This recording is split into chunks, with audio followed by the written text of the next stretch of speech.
Chapter 830. Fang Yin left and Gong Sun Chi offered to walk him out. Under Qing Niao's stare as if she was looking at a lunatic, the two walked towards the side door outside the red wall. "Are you crazy?" Before they got far, Gong Sun Chi couldn't help but complain, "Do you know what you're doing?" "I know." Challenging one of the three dragons of Wuxia, the dragon god, Fang Yin had a calm smile on his face. Gong Sun Chi didn't like this kind of expression. In the past, Fang Yan's smile was very cunning and proud, like a fox that took advantage of others. Gong Sun Chi felt even more friendly towards this kind of smile. At this time he looked very mysterious and no one knew what he was thinking. He was not down to earth and naturally made people feel distant. His smile was like a constant reminder that he was now a water overflow state master, and this was the expression of a water overflow state master. "You'll die." Gong Sun Chi stared at Fang Yan's smiling face and said fiercely. Fang Yan looked at Gong Sun Chi and asked, "You also think I'm no match for your master? Don't you know that you're no match for him? Do you still need to ask other people's feelings about this?" Fang Yan nodded and said, "Your master has been famous for a long time, and his cultivation is unfathomable. What's more terrifying is that no one has fought him for the past 10 years and no one knows how much he has grown. Against such a master, I really don't have any chance of winning." "Then why do you still want to do this? You can choose not to do it or you can do it later." Gong Sun Chi anxiously tried to dissuade him. It was obvious that he was really thinking about Fang Yan's safety. Fang Yan stopped, looked at Gong Sun Chi with sincere eyes and said, "In the past I thought the same as you. I can choose not to do it or I can do it later. Why do something that I have no confidence in? Why do something that disregards your own safety? I'm going to get married and I really like the woman I'm going to marry. I want to be with her every day and we'll have several children. That's my ideal life." Gong Sun Chi didn't say anything. He just quietly waited for Fang Yan to continue. "But I can't now," Fang Yan said with a smile. "I stood in front of a huge vat for a long time and thought about many things. There were many contradictory ideas, and those contradictory laws collided and killed each other. One side triumphed over the other just like one country triumphed over another. I became the king of the victorious kingdom. I comprehended the heavenly Tao and stepped into the doorstep of the water overflow state. However, once you enter that realm, there's no turning back. It's just like when you become the king of a kingdom, you can no longer step down by yourself because once you lose the protection of that position, you may be killed by the rebels. You can only brace yourself and continue forward no matter what you encounter in front of you. You have to walk forward bravely and fearlessly. You also know about the grudge between the dragon god and the one in my family. In the battle between the two, the one in my family suffered a crushing defeat, and because his meridians were cut, he became a cripple. I grew up with him and almost my entire life was spent with him. I could see how miserable his life was and I could feel how sorrowful his heart was. He ate wine every day and slept with wine. That kind of life would have been better off dead. If he had died in that battle, at least he would have maintained the illustrious reputation of the Azure Dragon. However, he didn't die and was still stubbornly living on.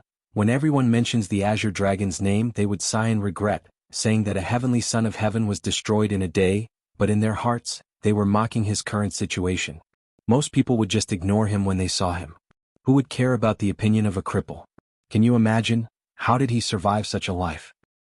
The Fang family is few in number, with only one son for several generations. Back when grandfather was healthy, he had dozens of disciples, and it was considered a formidable force. Later, grandfather's legs were crippled, and most of his disciples left, never to be heard from again. There were a few who stayed, but they didn't have the ability to prop up the Fang family. After the old drunkard ascended the heavenly Tao, the Fang family's reputation changed greatly. However, when he perished and became a cripple, he would receive 10 times, 100 times more mockery and blows than before. My father was killed at the entrance of the village. I was one step too late. If I had arrived earlier, I would have been able to save him. Because of this thought, I stayed in Swallow Dock to observe mourning for my father for 3 years. I felt too guilty and I blamed myself. But what was the old drunkard thinking? If his tendons hadn't been cut by your master, if he was still a heavenly Tao expert, would my father not have died? Would the Fang family not be in such a difficult situation? After my father died, he disappeared. According to the medical fanatic, he went to find some ice dragon's blood to replenish his meridians. I don't believe that such a thing exists in this world, but I hope that he does because if that's the case he will return. Otherwise, with his stubborn temper and proud character, he would rather be buried in that land of extreme cold than return. I always wanted to do something for him. Challenging the divine dragon was an arduous task. In the past, I only dared to think about it in secret, and was even too embarrassed to say it out loud. I was afraid that your master would hear me and kill me with his sword. I always thought, I don't believe that I can't catch up to you, I don't believe that you won't grow old, you won't grow weak, you won't die. That became a demon in my heart, a thorn in my side. In front of that huge vat, I understood. If I had fear in my heart, I would never be able to defeat your master. I would never be able to avenge the old drunkard. The Tao of man is the heavenly Tao. If you go against your own thoughts, then you will be going against the heavenly Tao. Not only will your cultivation level not improve, you might even regress, because you have a mental demon. So, you were able to ascend to the overflow realm because you made up your mind to challenge my master? Gong Sun Chi asked. No. Fang Yin shook his head. I was able to ascend to the overflowing state because my thoughts were clear. I understood the things that I couldn't understand before. I made my final decision on the things that had always made me waver. Of course, the reason I challenged your master was also to make my thoughts clear. If I don't do this, if I keep thinking about postponing and refusing, then I will eventually lose the courage and opportunity to challenge him. I understand, Gong Sun Chi thought for a while, then looked at Fang Yen and said, I won't give you my blessing. I understand, Fang Yen nodded. He patted Gong Sun Chi's shoulder and said, I'm already very grateful that you chased after me and told me this. But Gong Sun Chi thought for a bit and said, I don't want you to fail either. Fang Yen squinted his eyes and smiled, then turned around and left. Clear thoughts. Gong Sun Chi looked at Fang Yan's elegant back and muttered, Master wanted to battle you because he wanted his thoughts to be clear.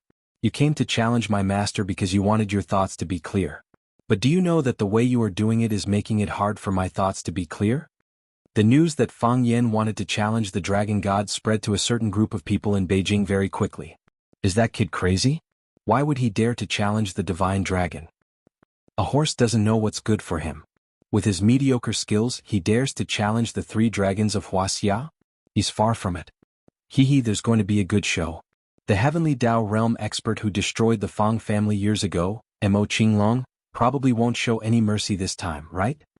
There was a lot of discussion, but no one believed that Fang Yen could defeat the divine dragon and become the final winner of this battle. The Jiang family mansion. Jiang Shifu looked at his grandson, General Xing, who was sitting in front of him, and said, It seems like the news is true. A few old friends in the martial world called me, and Tigress also has some connections. That brat really went to challenge the dragon god. General Xing grinned. Grandpa, what's there to be afraid of? Isn't this good news for us?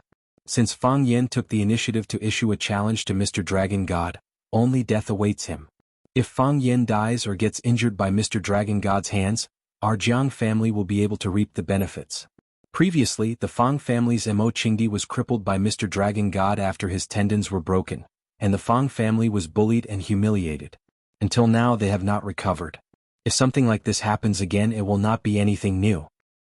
Have you thought about it?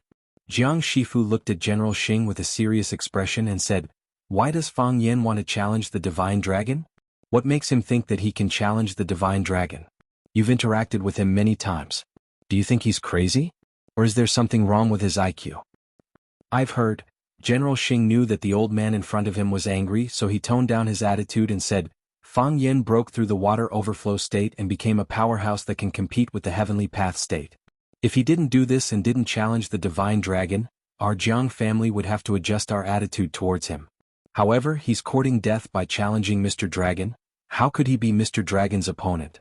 Strangling talents is exactly what Mr. Dragon God likes to do. What if? Jiang Shifu asked. What?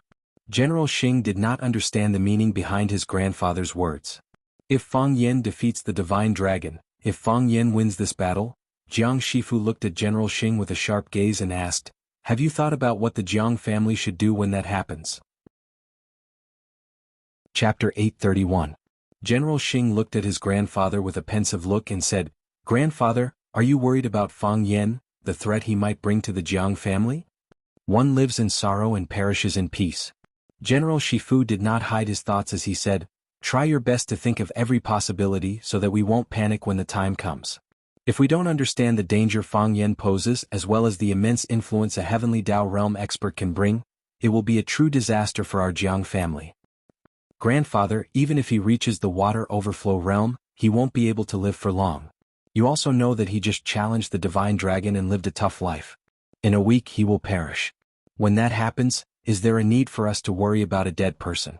Or perhaps, just as grandfather worries, Fang Yin managed to survive after defeating the divine dragon. Could he be so lawless as to unleash a massacre on our Jiang family? The Jiang family is not their Fang family. If they dare do such a thing, it will cause a stir in the entire Yin capital. How can such a responsibility be borne by a heavenly Dao realm expert? That's not the only thing I'm worried about. The Fang family doesn't just have one heavenly Dao realm expert, but two. Fang Yin is about to marry the Yi family, and the Yi family's Yi Wen is also a heavenly Dao realm expert. If they were to really get married, how would the Jiang family fare? General Xing said with a wry smile. Before it began, no one expected such a thing to happen. Back then, the Fang family could not withstand a single blow, and they thought that they were only devouring a sheep. But no one expected that their Fang family's heavenly Dao realm expert would appear like bamboo shoots after a spring rain. The sheep tore off its disguise and turned into a ferocious wolf that counterattacked. General Xing looked at General Shifu and said, "Grandfather, you never expected such a thing to happen, right?" General Shifu pondered for a long while before saying, "Do you have any good countermeasures?" "The enemy of our enemy is our friend." General Xing said in a deep voice, "The arrow has been shot and there's no turning back. Regret is unnecessary, and an apology won't be of any use. Now, our Jiang family and Fang Yen are in an irreconcilable situation. Now that things have come to this, we can only place our bets on the Dragon God's side." Jiang Shifu thought for a while, then said, "Help me make an appointment with the Dragon God, it's been hard on my life. Just tell him that I want to treat him to Chive's flatbread." "Okay." General Xing nodded. "Grandpa, I'm afraid there's one more person that you have to meet in person." "Jiang?" Jiang Shifu looked thoughtfully at General Xing. He had lived in seclusion for many years, taking care of the flowers and plants in this courtyard. If it wasn't an important matter, he wouldn't meet anyone easily. Moreover, after so many years, the number of people he had met could be counted on one hand. General Xing should understand his habits, but he said that there was someone he had to see. What kind of person was that? "Grandfather?" General Xing's eyes were filled with determination as he looked at Jiang Shifu and said, "We cannot lose this battle." "This is very good." Jiang Shifu looked at his grandson with a gratified expression and said, "I believe in you. Then I'll get to work." The general stood up and said, "I've asked Mr. Dragon God to come over for some pancakes tomorrow night. He probably won't reject me. Go." Old man Jiang Shifu waved his hand and said, "Be careful, don't alert anyone." "I understand." General Xing nodded. At this time, the Jiang family's elderly man and Dragon God were to meet. If Dragon God really killed or crippled Fang Yen after the battle, it would be bad for the Jiang family's reputation. However, General Xing didn't think that this was a bad thing. If Dragon God killed or crippled Fang Yen after meeting his grandfather, how would the outside world view this matter?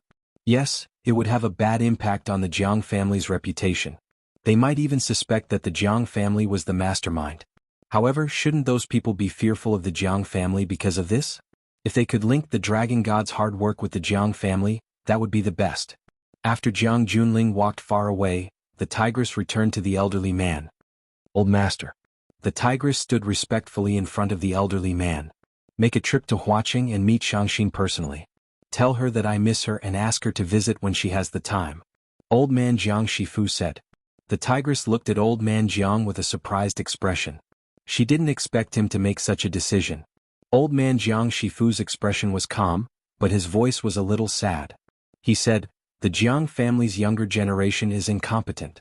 The last chance to break out of this situation may lie on Shangxin alone. Yes, I will definitely tell Miss Shangxin about old master's longing." The tigress bowed and replied. However, she felt a little sour in her heart. The majestic and incomparably huge Jiang family had actually reached the stage where they needed to prepare a backup plan? "You actually went to challenge Dragon God?" Yi Daoling's face was full of anger as he asked directly. He didn't even invite him to take a seat and instruct the servants to pour him tea. Fang Yen stood in the living room of Yi Daoling's house and looked at the withered ginkgo tree in the courtyard. He smiled and said, "Yes, I didn't expect the news to spread so quickly." "Fang Yen, do you know what you are doing?" Yi Daoling wanted to throw the teacup in his hand at him. "You are challenging Dragon God, Dragon God. I don't need to say what kind of opponent Dragon God is. You know this better than me. Also, after he defeated your senior brother Imo Chingdi decades ago, Everyone in the world thought that he was the #1 expert in Wuxia. Even the mysterious black dragon wasn't his match. Why did you find such an opponent? Yizi sat beside her father and looked at Fang Yan with her beautiful eyes without blinking. This guy is actually an expert in the water overflow state? He was always smiling, he was cynical, and he was always beaten to death by his sister. However, he was humorous, knowledgeable, filial, and loyal. His friends were willing to die for him, he was attentive and cared for his family. He worked hard to protect his family and did not hesitate to fight to the death to protect his family. Such a man was about to become her brother-in-law. Hearing that her father's temper was out of control, Yizi finally came back to her senses. She hugged her father's arm and signaled him not to damage his body. Yizi looked at Fang Yan and said, "Fang Yan, don't mind him. My dad is doing this for your own good. If it was someone else he wouldn't be so angry." "Yes, yes." Ruan Jing nodded repeatedly and said, "If it was me the boss wouldn't be so angry." Yizi glared at Ruan Jing and signaled him not to talk nonsense. Then she looked back at Fang Yan and said, "You are going to marry my sister. How can you still do such a dangerous thing? If there is an accident, what will my sister do?" Yi Daoling also knew that his temper was too bad. After being comforted by his daughter, his mood was much better. Yi Daoling looked at Fang Yan and said, "Fang Yan, don't blame me for being too strict with you. We are a family now. Say whatever you want. There is no need to hide it like before. I always thought you were a smart person, the smartest person in the entire Swallow Dock. But I have to say that your choice this time is very unwise and disappointing. Yes, I know you entered the water overflow state, but do you think you can definitely defeat the dragon god's hard work just because you entered the water overflow state? You have the heart to avenge the enemy. This is very good and admirable. But can't you bear it a little longer? Wait a little longer? You have endured for so many years and waited. Why can't you wait a few days? Can't you wait a few years? You have achieved such achievements at such a young age. Your future is limitless. No one knows how far you can go in the future. What is the path after the heavenly path? What is the next realm after the water overflow state? When you find the answers to these questions, then challenge the dragon god's hard work. Isn't the success rate higher? You are playing with your life. Not only are you using your life to play with others, but you also don't care about Wenruru's happiness in the future. Now everyone in the world knows that you and Wenruru are going to get married, and the invitations have been sent out. In the end, a few days before the marriage, you ran to fight with your life. Would be fine if you won. The key is that you will die if you fight with your life. At that time, what about our Ruru? Will she get married in the future? I know it's not good. Fang Yan looked at Yi Daoling and apologized sincerely. I know it's wrong.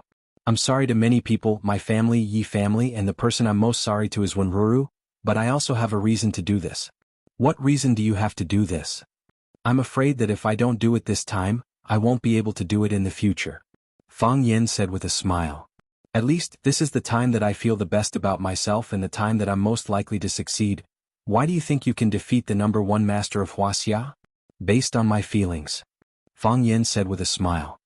I don't think I can definitely win, I just feel that there is a chance of winning. Fang Yan, Yi Daoling looked at Fang Yan sharply and said, if you agree, I can find a way to help you cancel this battle. Absolutely not.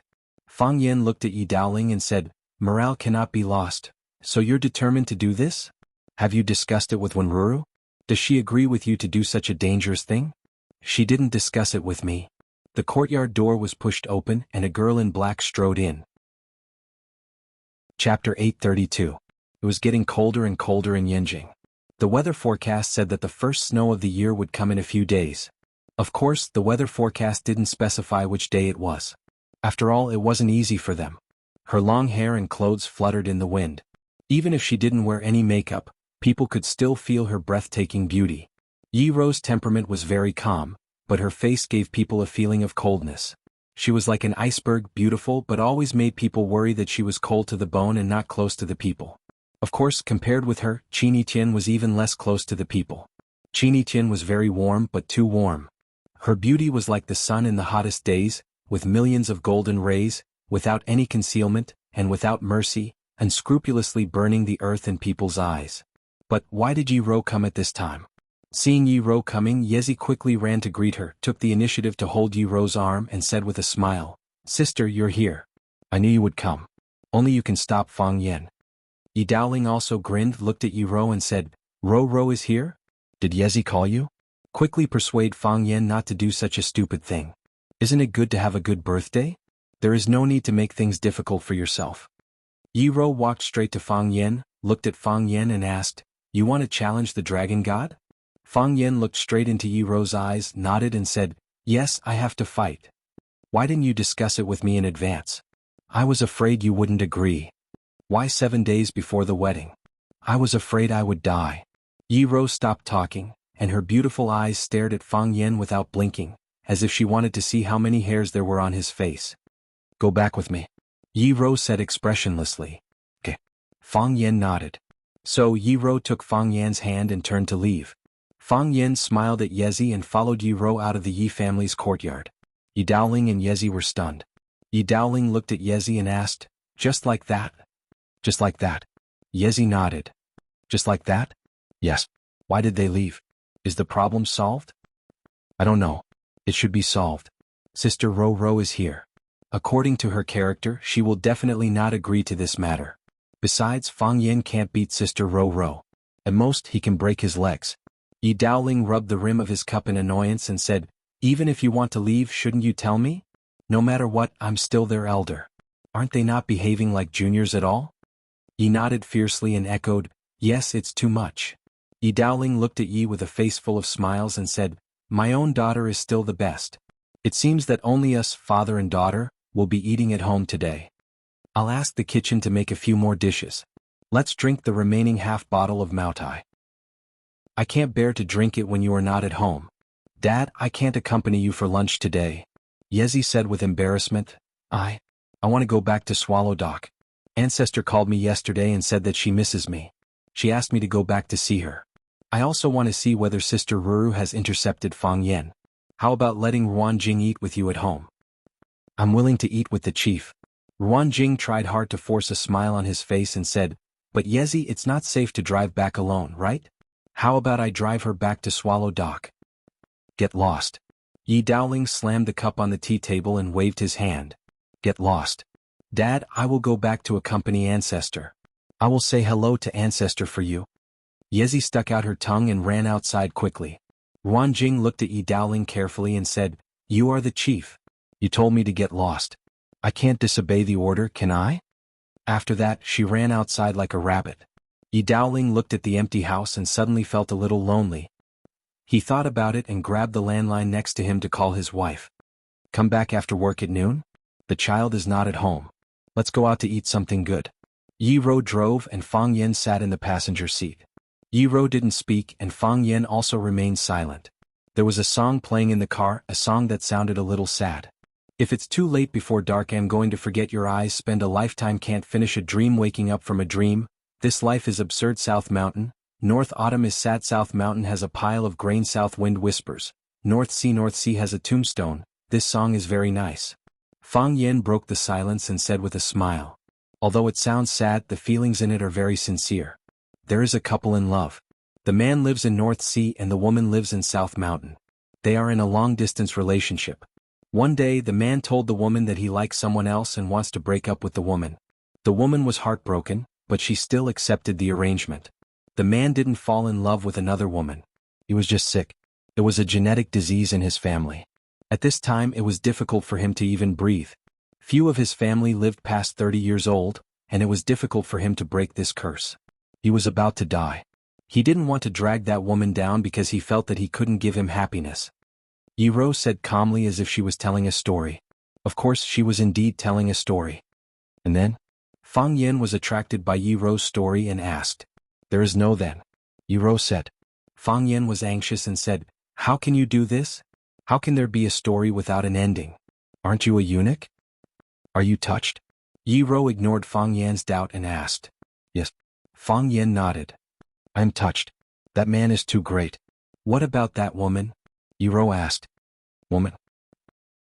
Fang Yen thought for a while and said, "He has a woman who loves him very much," and Fang Yen couldn't continue. He understood the deeper meaning of Yi Rou's story. "Do you think that woman will be grateful after knowing the truth? Will she thank that man for hiding it from her? Will she thank that man for letting her go?" "Gentle. Afraid that I would be worried and would challenge the dragon god without discussing with me. Worried that I would be a widow, so he specially chose the date of the battle 7 days before the wedding. Shouldn't I be moved like that woman? I didn't do it for you. That man didn't do it to make that woman feel touched. Maybe he thought that was the way he could give her happiness. I just thought that if I couldn't come back you would still have a chance. A chance to marry someone else. Fang Yin remained silent. He couldn't have an answer to such a question. Is this the Yi-Ro in your eyes? I know you won't choose that, but I hope you can choose that. Fang Yin said in a low voice. Since the battle with the dragon god was a foregone conclusion, there were some things that needed to be clarified. I have a reason to fight, but you also have an excuse to give up. I know there are some things that you aren't looking forward to, but standing in my shoes, it doesn't mean that I won't do it just because you don't look forward to it. Gotcha. Yi-Ro suddenly turned the steering wheel, and the car sped towards the wheat field by the side of the road. When they reached the depths of the wheat field, Yi-Ro slammed on the brakes and the car came to a screeching halt. Yi-Ro turned to look at Fang Yin and said, I'm also at the Heavenly Tao realm. I can completely understand why you made such a decision. The arrow is knocked on the bow and it has to be fired. But shouldn't you discuss it with me before making such a decision? You said that you didn't discuss it with me beforehand because you were worried that I wouldn't agree to it. But even if I didn't agree to it, since you had already decided to do it, all I could do was support you. I wouldn't let you give up because I knew that you definitely wouldn't back out. Since I was certain that you wouldn't back out, why did you say such words to dampen your resolve? You chose to have the duel 7 days before our wedding. If you were to unfortunately die in battle, I wouldn't need to marry a dead person. Yi-Ro would still be a free person. Yi-Ro's eyes were filled with intense sorrow. She looked at Fang Yin and said, My body is free, but what about my heart? Fang Yin, if you were to die in battle, do you think I would still be able to walk away without any worries? Fang Yin, let me tell you my stance. Human Tao follows the Heavenly Tao, and the Heavenly Tao is the Tao of the heart. I won't stop you from fighting the divine dragon with your life. If this can make one's thoughts clear, then I have no choice but to do so. Just like how I couldn't sever my ties when I climbed the Heavenly Tao, I'd rather not step into the Heavenly Tao because my ties are with you. If you are injured in this battle, then we can fight again after you return to recuperate. If you were to die in this battle, I'll wear white and challenge the divine dragon to avenge you. If I win, then the divine dragon will die. If I lose, then I'll die with you. Although we're not married yet, we're already engaged. From the day you went to the Yi family to send the betrothal gifts, we're a family. Life and death are bound together, a promise made to my son. Holding my son's hand, we'll grow old together. These words are not written to be read, not spoken, but to be fulfilled with the rest of my life. If you're alive, I'll be your wife. If you're dead, I'll still be your wife. If you're alive, we'll work together to revitalize the Fang family. If you're dead, I'll take care of grandpa and mother for you. Except for Fang Yin, no other man can enter my eyes. Chapter 833. If you are injured in this battle, then I will wait for you to come back and recuperate before fighting again. If you die in this battle, I will wear a white robe and challenge the dragon god to avenge you. With such a loving and capable wife, what else can I hope for in life? Fang Yin was moved to tears. He opened his arms and wanted to hug the torturous little goblin Yi-Ro into his arms. Fang Yin's body seemed to have encountered an invisible qi wall. His head was bounced off by the qi wall, but his body couldn't get close to Yi-Ro at all. Fang Yin looked at Yi-Ro, who was close at hand but difficult to approach, and said with a smile, Ro, what are you doing? Come, let your husband hug you. But I am still very angry? Yi-Ro said while looking at the wheat sprouts in the wilderness. Those wheat sprouts were shivering in the cold wind, and so was Fang Yan's body. Fang Yin felt the danger and looked at the woman who was about to become his wife with vigilance. He asked in a low voice, Then I will let you calm down? Okay. Yi-Ro agreed without any hesitation and didn't beat around the bush at all. It was as if he didn't hear Fang Yan's words at all and was just testing the waters. Ha, Ro, I am just joking with you. Before Fang Yin finished his sentence, Yi-Ro didn't seem to move, but a majestic aura emitted from her body. It was like a sudden explosion of energy bomb, and Fang Yin, who was unprepared, was directly blown away. Clang. The door swayed, and because it couldn't bear the gravity, it looked like it was about to break away from the car. Fang Yan's body tumbled in the air, and then suddenly stopped in the air, violating the principle of free fall. It was as if someone hung a hydrogen balloon on top of his head, or he was stepping on a pair of flaming wheels. His long robe fluttered, and the hem of his robe fluttered in the cold wind. Fang Yan's hair hadn't been trimmed for a while, and now it looked a bit long. They flapped their cheeks haphazardly, covering the left half of the eye. At this moment, Fang Yen really had the cold and arrogant demeanor of a peerless expert. Of course he was a master of a master. Yi Ro unfastened her seatbelt and jumped out of the open window. Her feet landed lightly on the thick roof of the car. Fang Yen saw Yu Ruru chasing after them. Obviously she didn't want to give up. She said hurriedly, "Ruru, let's go back and fight.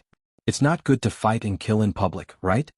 Yi Ro ignored Fang Yen and punched out. An invisible mass of air shrouded Fang Yen. Fang Yen kicked out in the air, and there was a violent collision of air currents in the air. The sizzling sound was incessant as if something was being burned.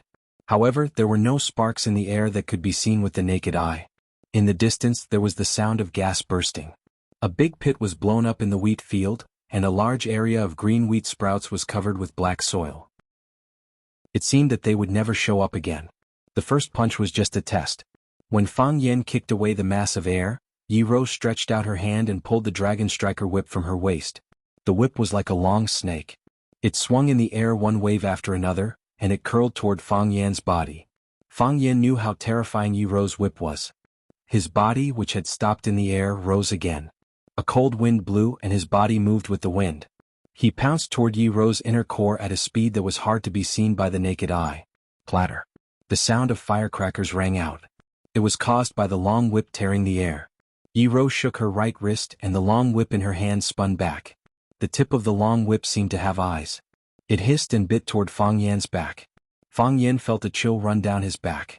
Even if his palm hit Yi Ro, he would be pierced by her whip. Moreover, he didn't dare to hit Yi Ro at all. Therefore, he turned 180 degrees in the air and gave up on attacking Yi Ro with the cloud-expelling palm.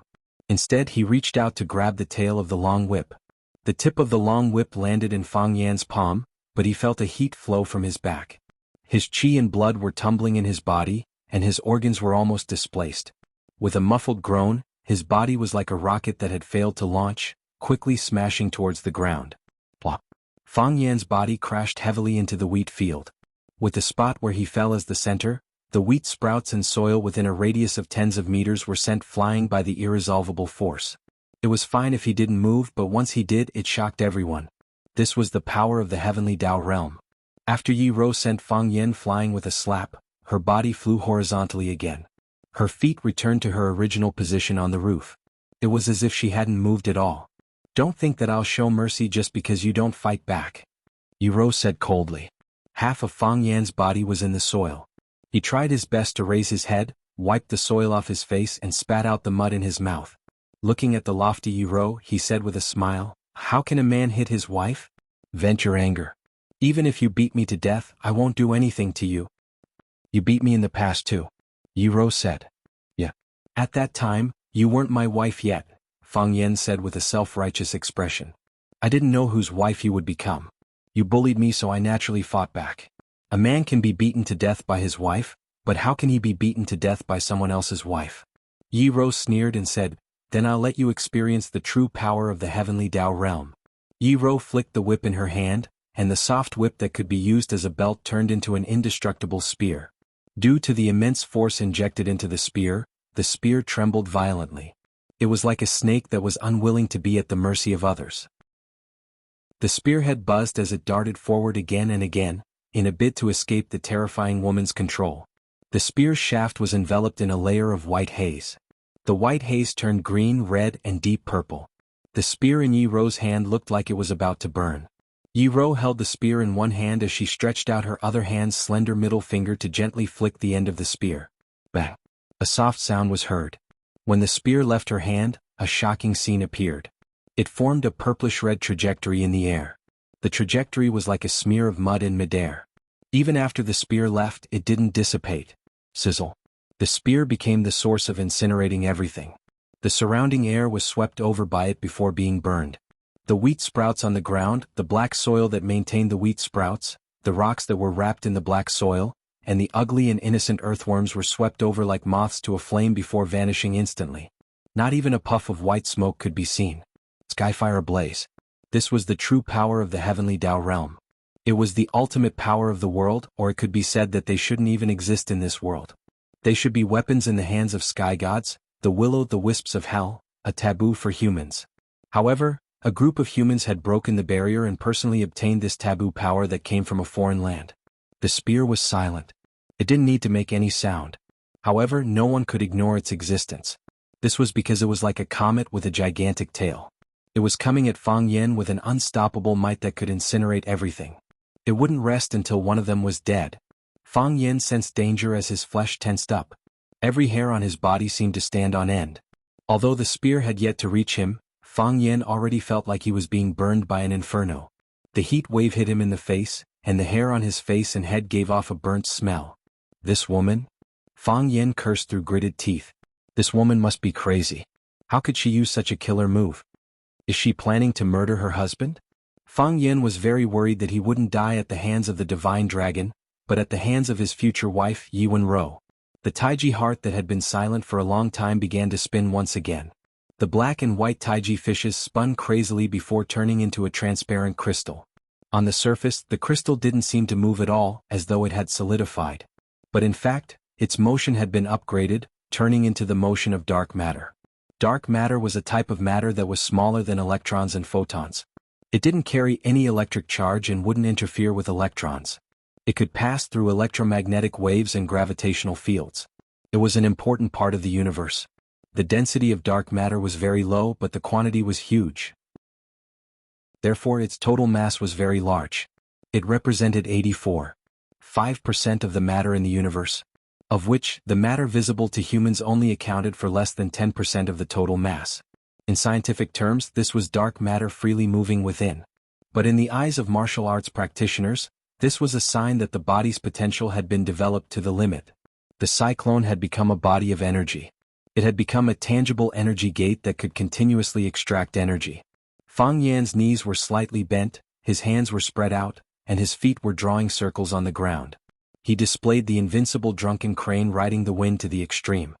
His body had already turned into an illusory shadow. The shadow became fainter and fainter until it was almost transparent. The long purplish-red trail of the spear pierced through the shadow, leaving a colorful trail in the middle of the shadow. From afar, the trajectory of the spear through the air and through the transparent shadow looked like a beautiful picture of a spear piercing through a heart. Chapter 834. Although Ruanjing and Yi were a step behind, they quickly caught up. Ruanjing drove while Ye's eyes kept searching. Ahead. Their car is in the wheat field. Yi shouted as she pointed at the car in the wheat field. They're fighting. They're fighting. Yi shouted even louder as she pointed at Fang Yen and Yi Ro, who were flying in the air. Ruanjing had already seen Fang Yen and Yi Ro. As he drove the car over, he answered Yi, I saw it. They're really fighting. Let's stand further away? Ruanjing stopped the car far away and looked at the purplish-red rainbow that appeared in the sky. He said with his mouth agape, It's over. Your sister has used a killer move. Is this move very powerful? Yi didn't know much about martial arts, but she could still sense the murderous aura from afar. She felt her body tense up and her heart beating violently. She would have such a feeling when watching horror movies, but it was obvious that this wasn't a horror movie. The scene of Fang Yen and Yi Ro fighting in the wheat field was still very beautiful. Impressive. Ruanjing nodded solemnly. There's a rainbow. What's its name? I don't know. Ruanjing knew that he had been despised by Yi. He explained with a flushed face, Although I don't know its name, I know that this move must be very powerful. Think about it. How can a Heavenly Dao Realm expert's killer move not be powerful? Yi nodded and asked worriedly, Don't tell me my sister really killed Fang Yen? How is that possible? Ruanjing grinned and said, Fang Yen is your sister's man. How can she kill him? She wouldn't be happy even if others wanted to kill her. You sure aren't worried at all, Yi said with a roll of her eyes. Then why did she use a killer move on Fang Yen? It's to feed him a move, Ruanjing said. What do you mean feed him a move? It's sparring practice. It's to let Fang Yen familiarize himself with the might of the Heavenly Dao Realm and the various possible attacks, Ruanjing said with a smile. He really wasn't worried at all. This group of brothers had watched Fang Yen and Yi Ro grow up, and it was also this group of brothers who had watched them get together. After loving and killing each other for so many years, their feelings were much more intense than ordinary people's. Yi Ro was cold on the outside but warm on the inside. She was dedicated to Fang Yen. How could she kill Fang Yen at this moment? I see. Yezi nodded and said, Do you mean that my sister won't kill Fang Yen no matter what? Of course, Ruanjing said. Unless there's only one possibility. What possibility? Yezi was a little nervous again. Ruan Jing looked at Yi doubtfully and said, if Fang Yan doesn't resist or if he can't resist, then the killing move might really kill him. Leaf exclaimed. Ruan Jing, hurry up and stop them. Don't let them fight anymore. Ruan Jing wore a bitter look and said, you want me to mediate a fight between two heavenly Dao realm experts? Indeed, a woman's heart is the most vicious. Who are you calling a woman? You are the woman. You don't even dare to mediate a fight. Just as Ruan Jing and Yezi had seen, the spear that was manifested from the whip flew across the sky, pulling out a purplish-red rainbow in the air. The rainbow was like colored powder smeared on glass. It looked like it wouldn't disappear anytime soon. There was a strong charred smell in the air. It was the smell of air, wheat sprouts, black soil, and rocks being incinerated. Although it was difficult to even see their corpses being incinerated, the flaming spear pierced through the translucent body, as though it had pierced through Fang Yan's heart. Then the spear kept moving forward, and the huge thrust supported it to fly to a place far, far away. Fang Yan's body vanished from the spot, as though he had been incinerated by the flaming spear.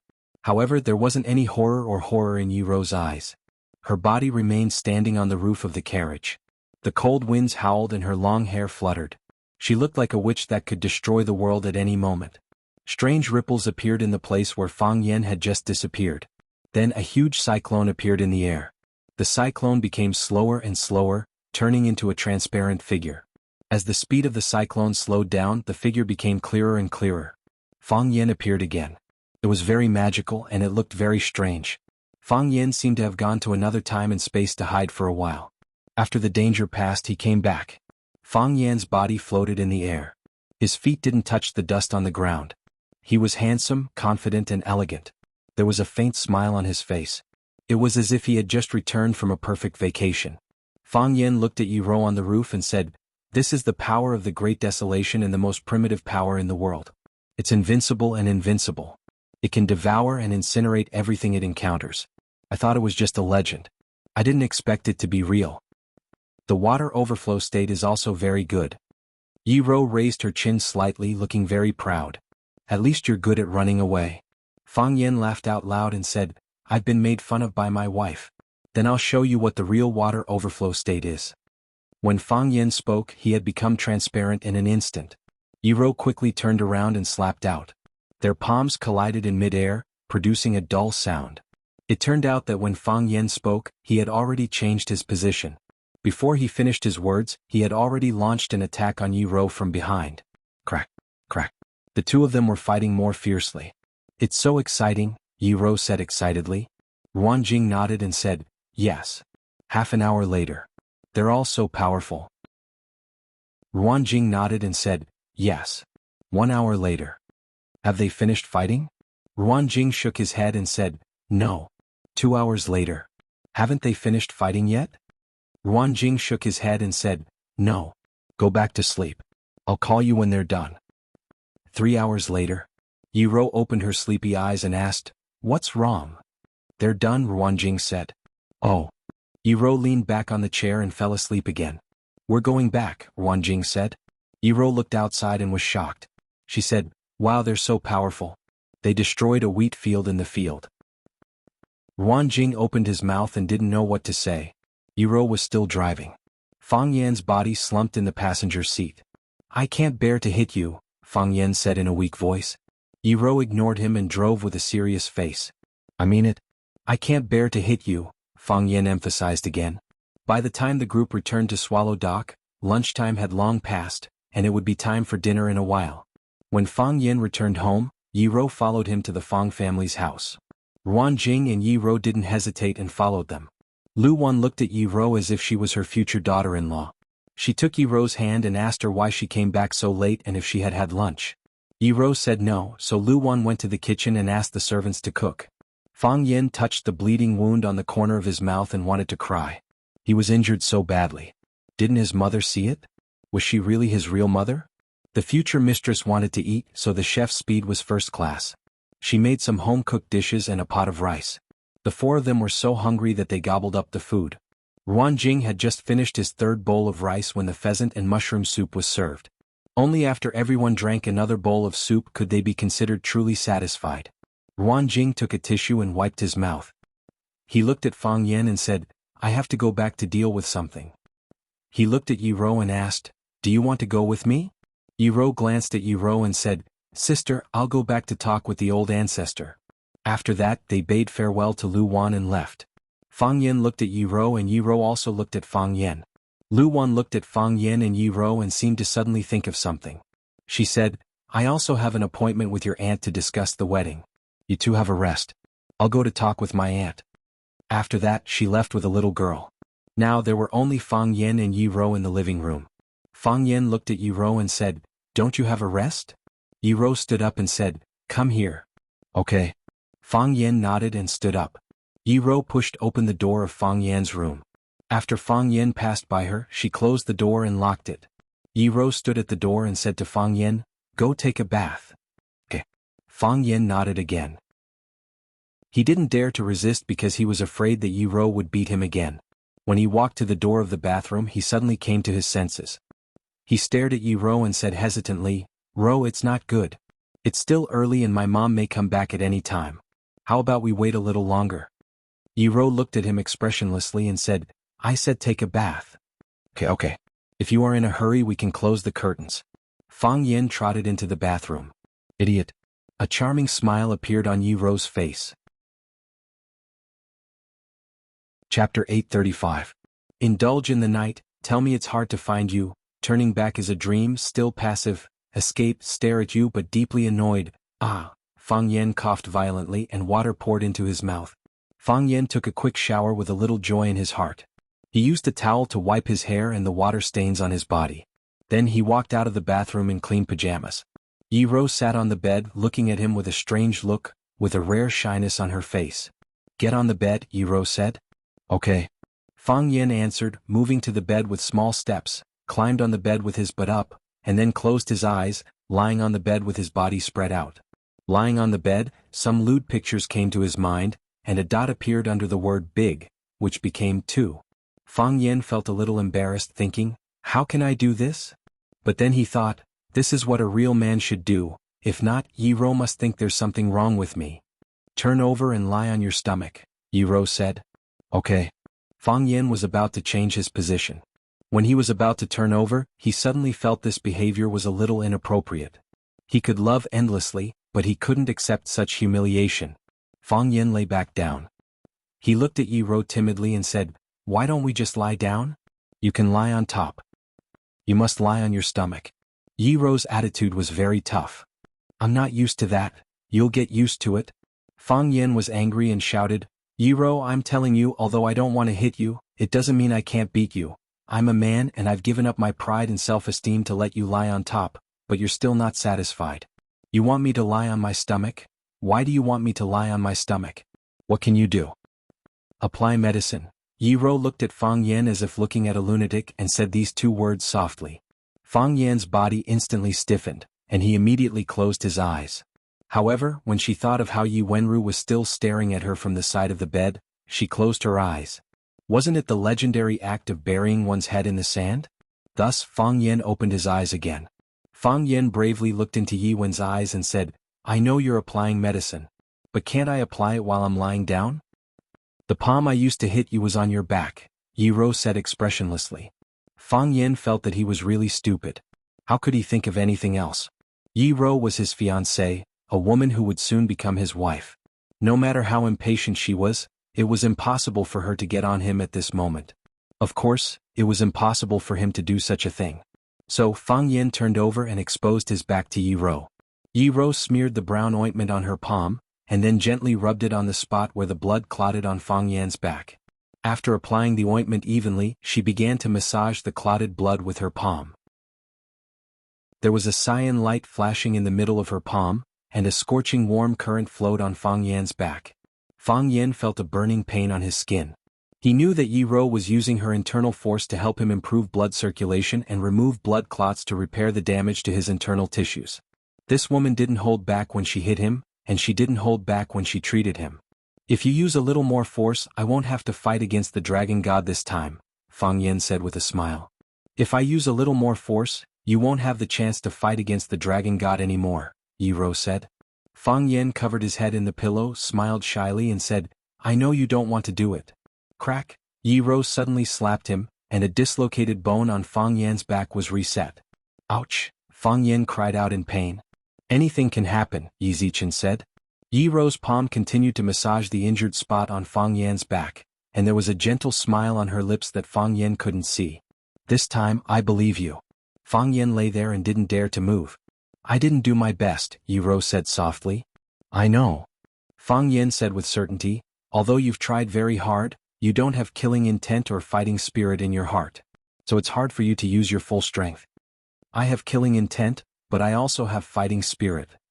So he's a very scary opponent, Fang Yan said in a low voice. Fang Yan, Yi Rou said softly. If you really want to, what am I thinking? I'm not thinking anything, Fang Yan quickly denied. This was too scary. Could it be that this woman had guessed his thoughts? Crack. Another spine on Fang Yan's back was restored by Yi Rou. Feng Mountain, also known as Wind Mountain, was located in the Red Canyon far away from Yanjing. Apart from the maple trees all over the mountain, there was also the sandstorm from the north. Feng Mountain was the first stronghold to stop the sandstorm from invading Yanjing City. No one lived here and there were only a few tourists. Occasionally, a few backpackers came to enjoy the scenery of the Red Canyon.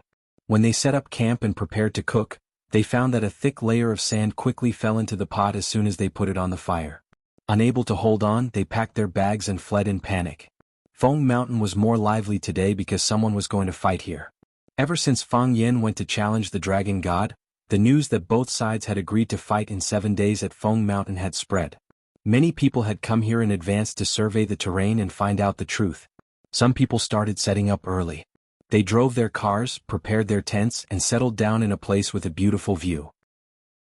Some people tried their best to climb, guessing which slope or which peak Fang Yan and the Dragon God would fight on. After all, Feng Mountain was so big and stretched for hundreds of kilometers. If they were too far away, they would miss the exciting duel. Most people gathered at the foot of the mountain and waited until they confirmed the location of the duel between Fang Yan and the Dragon God before approaching.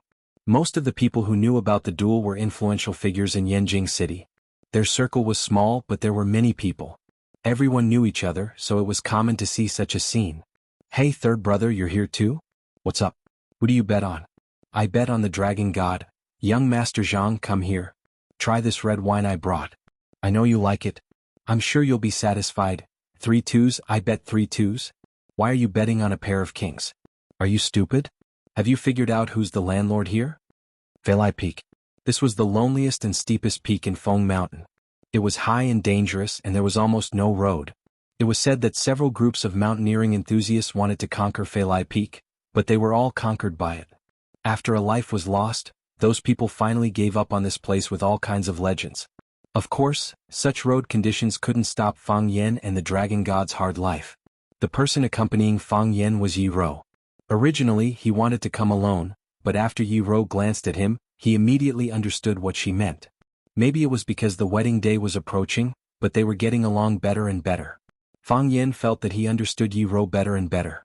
In the past, he only knew that Yi Rou would beat him up when she was unhappy. Now he knew that Yi Rou might beat him up whether she was happy or not, so Fang Yan took the initiative to invite Yi Rou.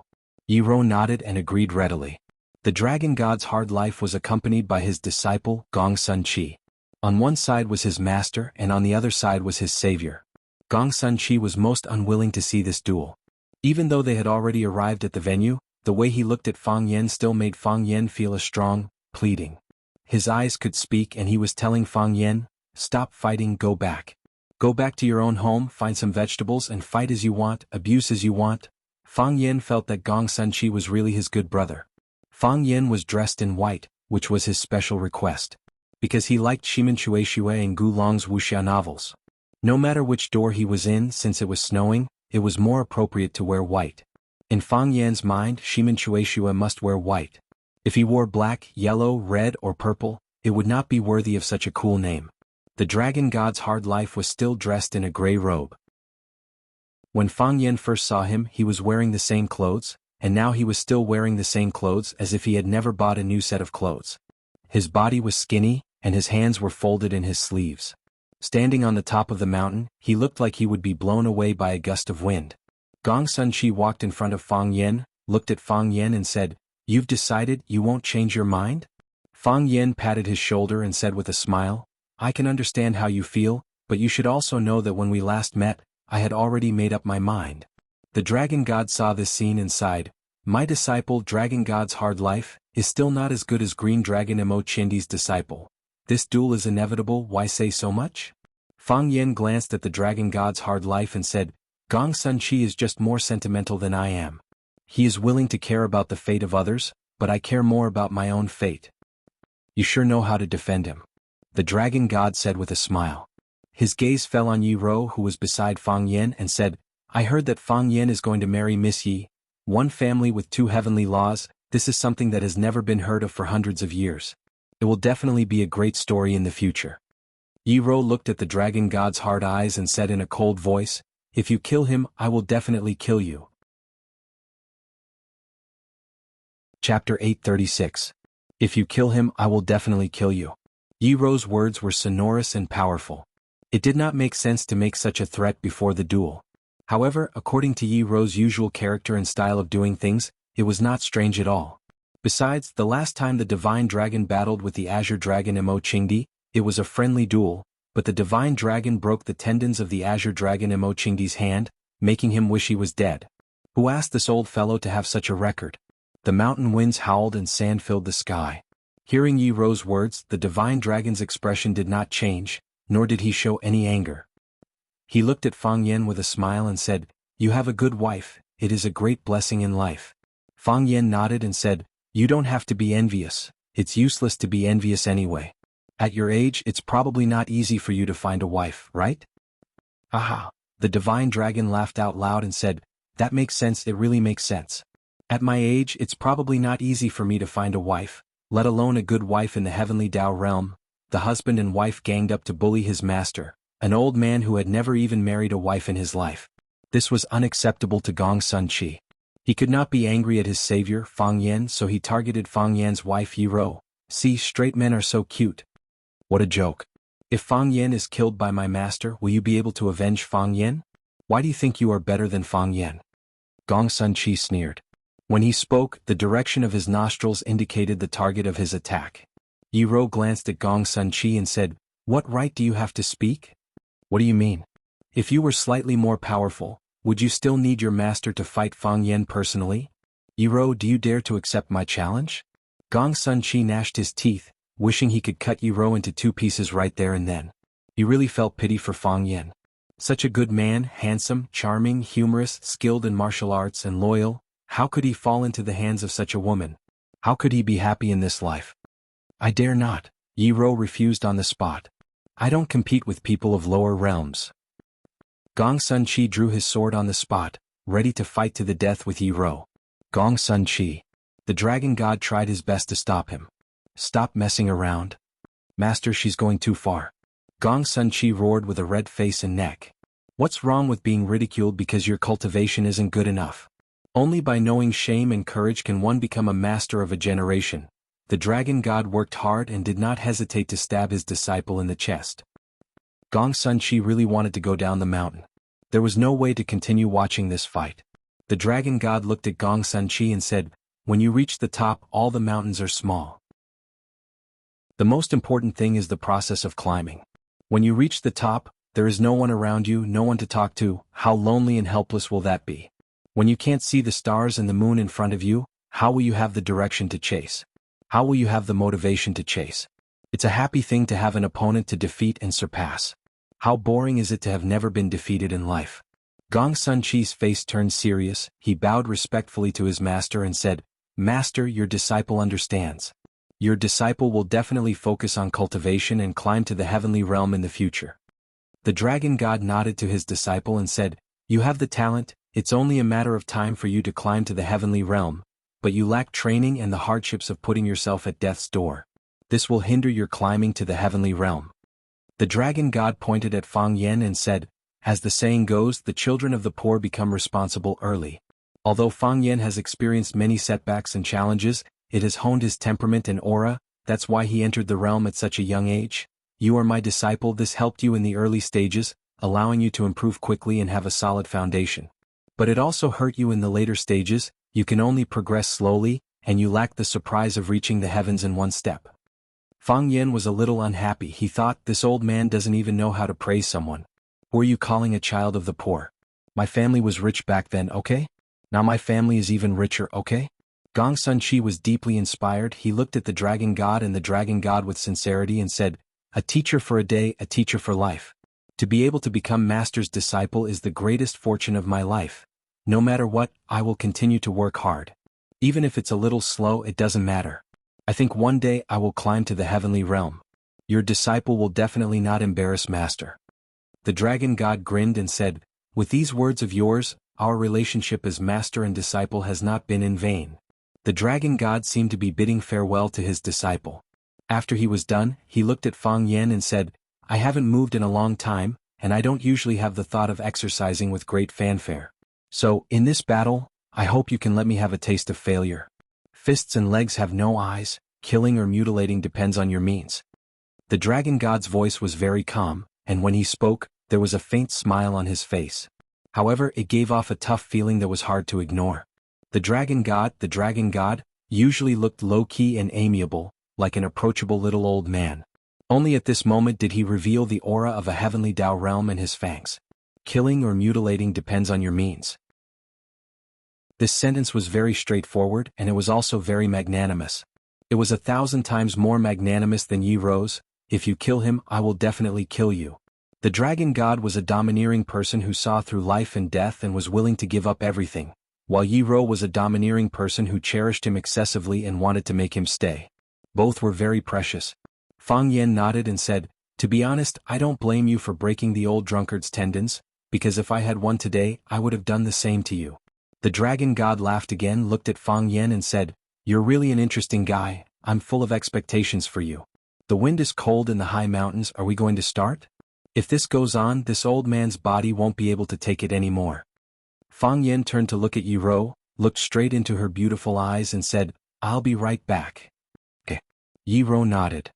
If I don't come back, I will avenge you and then raise your parents. There's something else I need your help with, but I don't know how to ask. Speak. Our Fang family has only one child for generations. If I don't come back today, when you have children in the future, can you choose one of them to be surnamed Fang? The muscles on Yi Ro's face twitched and she asked coldly, do you think the child's father will agree?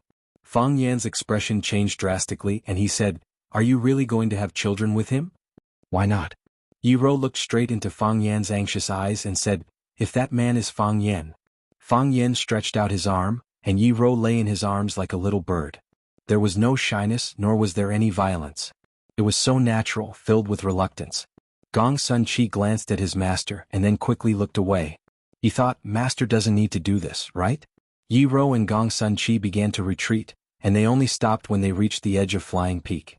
Even this place wasn't considered safe for two heavenly Tao realm experts to fight. However, they were powerful themselves. As long as they didn't directly participate in the battle, just some forces and rocks wouldn't be able to harm them. Fang Yen and the divine dragon stood facing each other. One side's clothes were whiter than snow, and they were moist like water. However, the water wasn't a stream, but a vast ocean that surged without end. The other side wore a heavy gray robe, and he had a steady and unshakable aura. Both of them had their auras converged, and not a single bit of their forces leaked out. Even so, they still gave off an unreachable sense of distance. Fang Yen was smiling and so was Tiafeng. Both of them were smiling naturally and casually, without any signs of danger. Fang Yen placed one hand behind him, and the other made an inviting gesture and said, Mr. Divine Dragon, please go ahead. Young man, don't stand on ceremony. The Divine Dragon said with a smile. As he spoke, he tapped the ground with his toes, and a rock shattered into countless pieces. The countless rocks turned into countless weapons, and as if they had eyes, they stabbed at Fang Yen in front of him. This shameless old man, Fang Yen cursed in his heart. Although he said that the young man shouldn't stand on ceremony, his hands were already attacking the young man without restraint. Fang Yen waved his hands and waved them in the air. Then a huge balloon was pushed forward. Crack, crack. The gravel hit the huge invisible balloon and bounced back, shooting at the Divine Dragon. At the same time, the balloon drifted towards the Divine Dragon desperately, as if it was going to envelop the entire Divine Dragon inside. With a smile on his face, the Divine Dragon stretched out a finger and poked at the balloon. Master, Gong Sun Chi's heart almost jumped out of his throat. He was not sure about the strength of the water overflow state, but he knew that there was something else to this balloon. As long as his master's body touched this balloon, it would explode and tear him into pieces. Poof! The divine dragon tried his best to tap the balloon with his finger. Just like a soap bubble blown by a child, it disappeared in the air without a trace. There was no explosion and no one was torn apart. This made Gong Sun-chi confused, but he could not ask anyone else. After all, she was the only one present who could answer his questions. He did not want to ask her. This exchange was completed in the time it took for a spark to fly off a piece of flint. Both of them only lifted their toes and waved their arms. During the battle, both of them stood in the same place and did not move at all. Everything returned to normal. The divine dragon looked at Fang Yen and said with a smile, "This is considered a warm-up, right?" Fang Yen nodded and said, "Warm-up complete."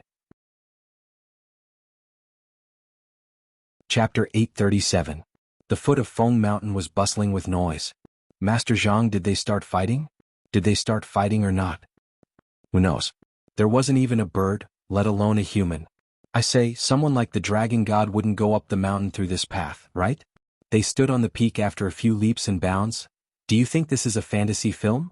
No matter how powerful they are, they're still human and they have to walk properly. I heard they went to the Ghost Sorrow Peak and some people are climbing there.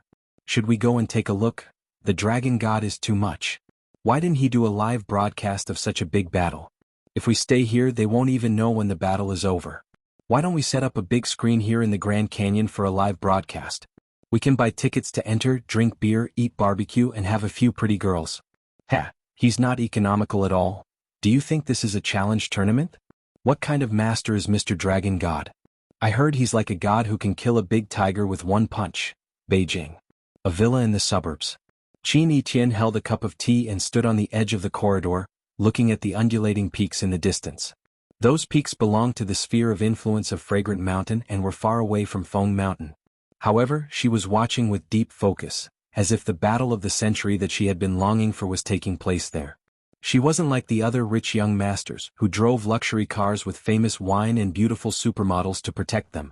She knew the meaning of this battle and she also knew what defeat meant. However, this battle was beyond her ability. Moreover, with that woman by Fang Yan's side, even with Qin Yiqian's arrogance, he had to admit that she was more suitable than him. My battlefield is not there. Qin Yiqian retracted her gaze and said to herself, "This is an unfair world. Some people are born high above and have everything. Some people struggle their whole lives but end up poor and destitute. Some people enjoy the blessings of multiple lovers and some people give their hearts but don't get any warm response. I know you're not satisfied. You think you work harder than them, you think you're smarter than them and you put in more effort than them." But he didn't receive any special treatment from others. It was as if everyone in the world had their eyes on that person. It's like a clown in a circus. You try your best to perform the funniest performance and the most difficult action, but all the audience is attracted to a guy who is acting as a puppet. They gave him flowers, applause and riches. You, on the other hand, are unknown, doing what you have done countless times. Yes, it's unfair. I feel that the world is too cruel to you. But unfair things happen every day and poor people appear every day. Why should I give you such a chance? In the Phoenix Orchid Grove in the courtyard stood a man completely shrouded in a black robe. He stood there motionlessly as if he had become one with the phoenix tree. However, his eyes were bright. This was the only proof that he was still alive. "Because I think you're more valuable than them," Qin Yiqian said coldly. "High and mighty without any feelings. So, prove to me the value of your existence." The man bowed slightly and disappeared from the courtyard. Mu Ying walked over and stood behind Qin Yiqian. He followed her line of sight and looked at the mountain peak in the distance. He asked, "Is he trustworthy?" "Of course not," Qin Yiqian answered without hesitation. "Would you trust a blade?" "Young lady, what do you mean? I'm only giving him a chance to prove himself. I don't trust him at all. Trust is a very precious word. I have to give it to the people I care about the most." "I understand," Mu Ying nodded. "Has the battle begun?" Qin Yiqian asked. "Our people have arrived at Feng Mountain, but they haven't found the exact location of the battle between Fang Yan and the Dragon God. This is also their intention. They don't want anyone to disturb them except for the two sides. But as soon as they have a result, they will send it back immediately." Qin Yiqian didn't deny it. She handed the teacup to Mu Ying and said, "I'm going to take a bath." Mu Ying took the teacup and continued to guard the place. He knew that countless people were waiting for the final result. Watching. Lu Xiaoge finished his work and walked to the courtyard for a few steps to get some fresh air. That's good. At least I can take a breather now. The Lan clan of Lan Mountain Valley, the Lu clan of Willow Tree, and their Chaoyan technology were all in great danger when the Jiang clan suddenly launched an attack on them. Any carelessness and they could be destroyed or devoured by them. Coupled with Li Ye's kidnapping and Du Qing's imprisonment, the ironclad alliance they had painstakingly built in Huaqing was almost dismembered. Without Huaqing to support Fang Yan, how could they fight against the Jiang clan in the future? Fortunately, at the most critical moment, the Qin clan jumped out and helped them offset the majority of the Jiang clan's attack and attracted the Jiang clan's main firepower. But the situation still wasn't optimistic. The Jiang clan was still the Jiang clan, and the Qin clan didn't intend to start a full-scale war with them. It was already difficult for them to protect themselves. To defeat the Jiang clan, they didn't even know how to start. But if Fang Yan won, it would be tough for him. Lu Xiaoge didn't know martial arts, but she was a smart woman. She knew how to judge the situation. She was very clear that the success or failure of this battle would determine the success or failure of Chaoyan technology and the existence of the ironclad alliance of Huaqing. If Fang Yan was defeated or killed in battle, would the Qin clan still be willing to support them like this? Would Lan Mountain Valley and Lu Shu, who were fighting together with them, still advance and retreat with them? If Fang Yan was no longer around, how much loyalty would they have left to this side? The worst-case scenario was that, when they realized that the situation wasn't right and smelled blood, they might turn red and counterattack, becoming their biggest enemy. As an outstanding manager, as Fang Yan's representative in Huaqing, he had to have this sense of crisis. He could only keep this thought in his heart, in the deepest part of his heart. He couldn't even let his current battle partners know about it. He had to be fully prepared. Lu Xiaoge was very tired. But at this moment she suddenly relaxed. She felt that it was a little strange. Fang Yan was fighting a decisive battle in Feng Mountain, and his life was hanging by a thread.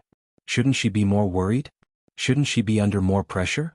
Soon she figured out the reason. She gave up, or rather temporarily gave up. Because the decisive factors were all gathered on Fang Yan. Fang Yan bore all the pressure for them. If Fang Yan won, then they would naturally sound the horn to counterattack and fight to the death with the Jiang clan. But if Fang Yan lost or Fang Yan died, their efforts in Huaqing wouldn't have much meaning. With just them, they couldn't stop the attack of the Jiang clan or other forces.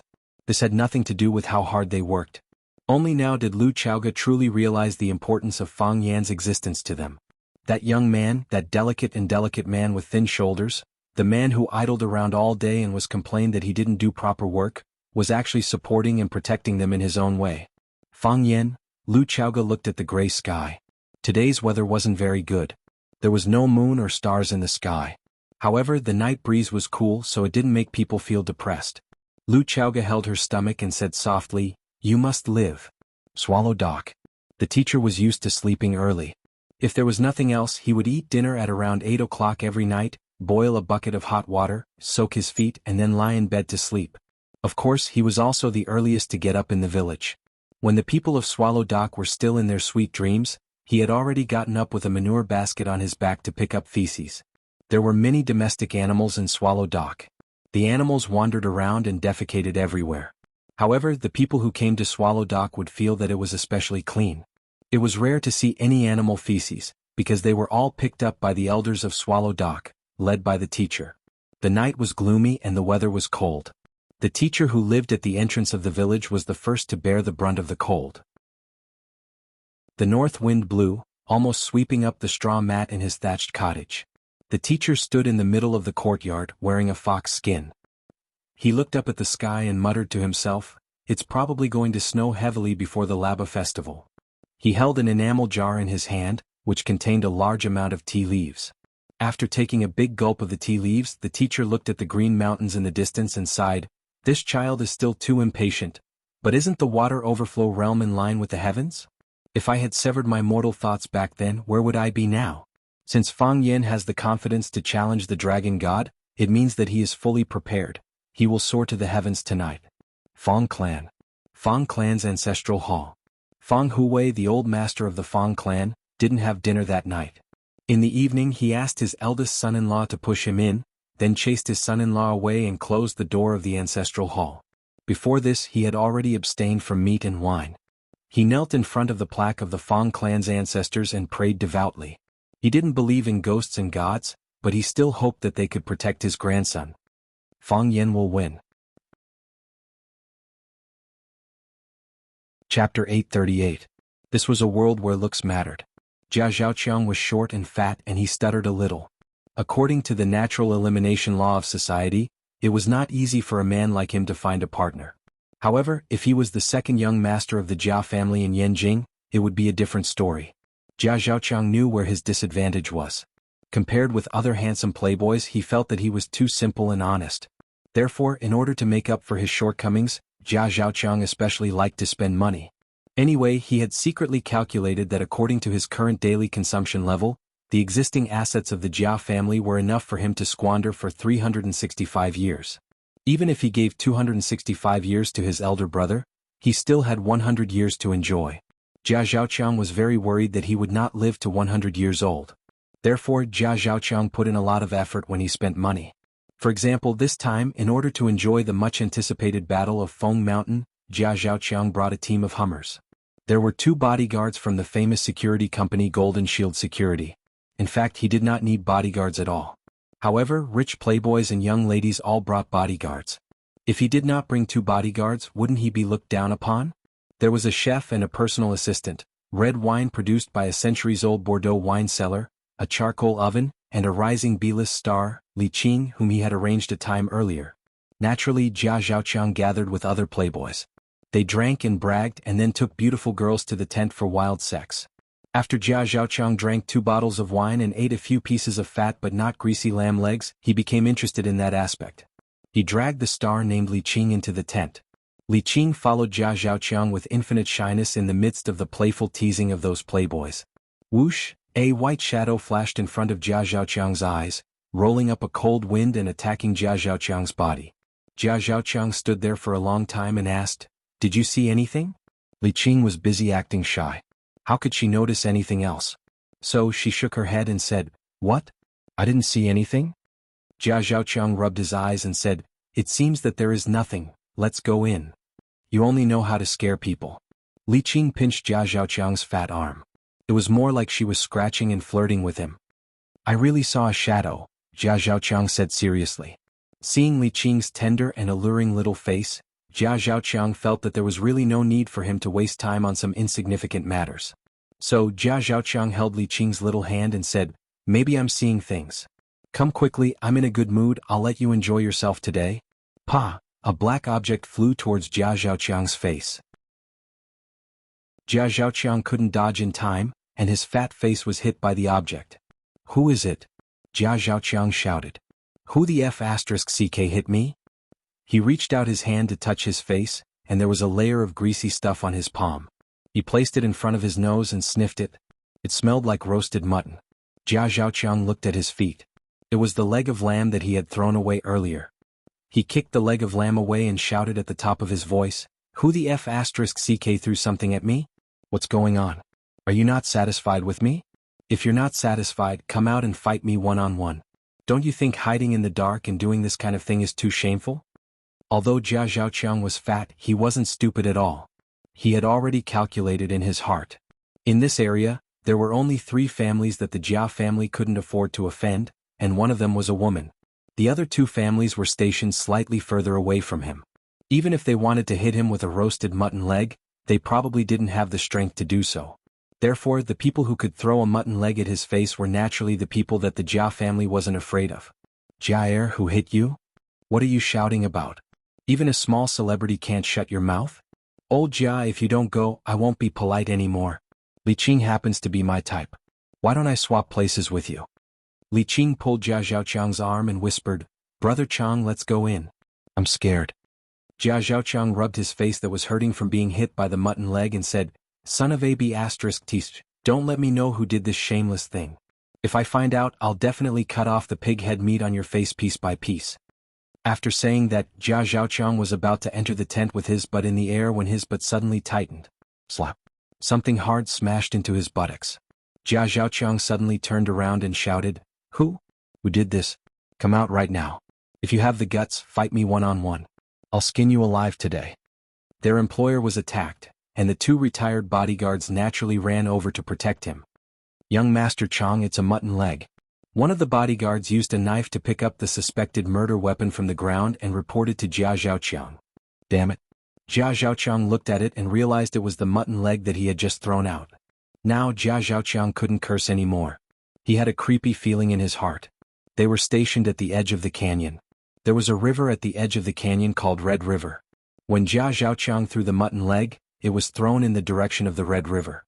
In other words, this roasted mutton leg should be lying quietly at the bottom of the Red River. Why did it appear again? And it hit my butt? The more Jia Zhaoqiang thought about it, the more scared he felt. "Young Master Chong, should we search the area?" the other bodyguard asked. "Brother Chong, let's go in." "What's wrong? Why are you looking at me like that?" Li Qing saw Jia Zhaoqiang's pale face and eyes filled with fear. Jia Zhaoqiang grabbed Li Qing's hand and said, "Go back, let's go back now." "Brother Chong, are we not going to watch the final battle?" "Not anymore. Let's go, let's go." "Drive. Go and drive. Ada and Aquan are in our car. Be careful." "Yes." The two bodyguards didn't know what was going on, but they agreed readily. To be able to squeeze in the same car with the beauty Li Qing was something they couldn't ask for.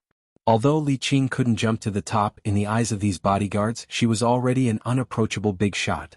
After warming up, it was time to get down to business. Shenron's body disappeared on the spot, then suddenly appeared in front of Fang Yan. Shenron struck with his palm. It was an ordinary palm. Fang Yan reached out to receive it, but it was too late. That palm pressed against his chest. The heart of Tai Chi spun naturally, and the qi in his body leaked out wildly. Then it gathered at the chest that was about to be hit by Shenron's attack. Pa! That palm hit a transparent ball of light. It was like a firefly that was freed from a bottle cap. Starlight scattered in all directions, and Fang Yan's body was also sent flying out. Whoosh whoosh whoosh. Fang Yan, who was in the air, was still dizzy. He hadn't been able to react or adapt to the rhythm of the attack.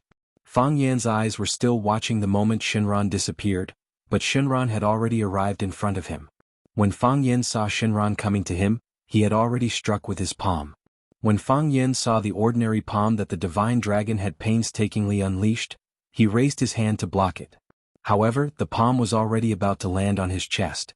If it wasn't for the heart of Tai Chi, which spun naturally when it was in danger, forming a protective ball of air in front of his chest, that stream of air would have blocked Shenron's palms. Although in the end they were smashed into pieces by Shenron's seemingly ordinary palm, but they still managed to protect Fang Yan's vital points and saved Fang Yan's life. Otherwise, who would be willing to suffer Shenron's palm for nothing? Fang Yan's body kept flying.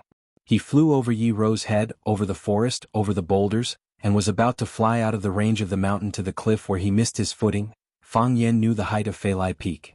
If he were to fall, he would definitely die.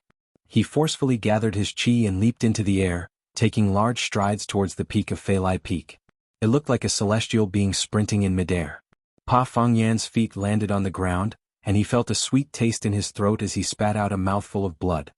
"Fang Yan, are you all right?" Yi Ro asked anxiously. Yi Ro was also a Heavenly Dao realm expert. She had also watched the duel from a close distance, so she could understand how miraculous Shenron's palm strike was. No, he didn't look miraculous at all. His disappearance was very ordinary, and so was his palm strike. There was no flying sand and rocks, nor was there any thunder or lightning. He had just struck out his palm in such an ordinary manner. However, there was no way to dodge or block it. Even if she were to deal with that palm strike, she would probably end up being sent flying, right? Is this the true strength of Shenron's Shenron? Yi Ro thought worriedly. If that was the case, did Fang Yan really have a chance of winning? Fang Yan. Gong Sun Chi had just shouted Fang Yan's name when he hurriedly shut his mouth. Fang Yan was his master's opponent. How could he be overly worried about him in a battle between the two of them? "Your eyes are deceiving you," Shenron said in a deep voice as he looked at Fang Yan with great difficulty. Chapter 839. Your eyes are deceiving you.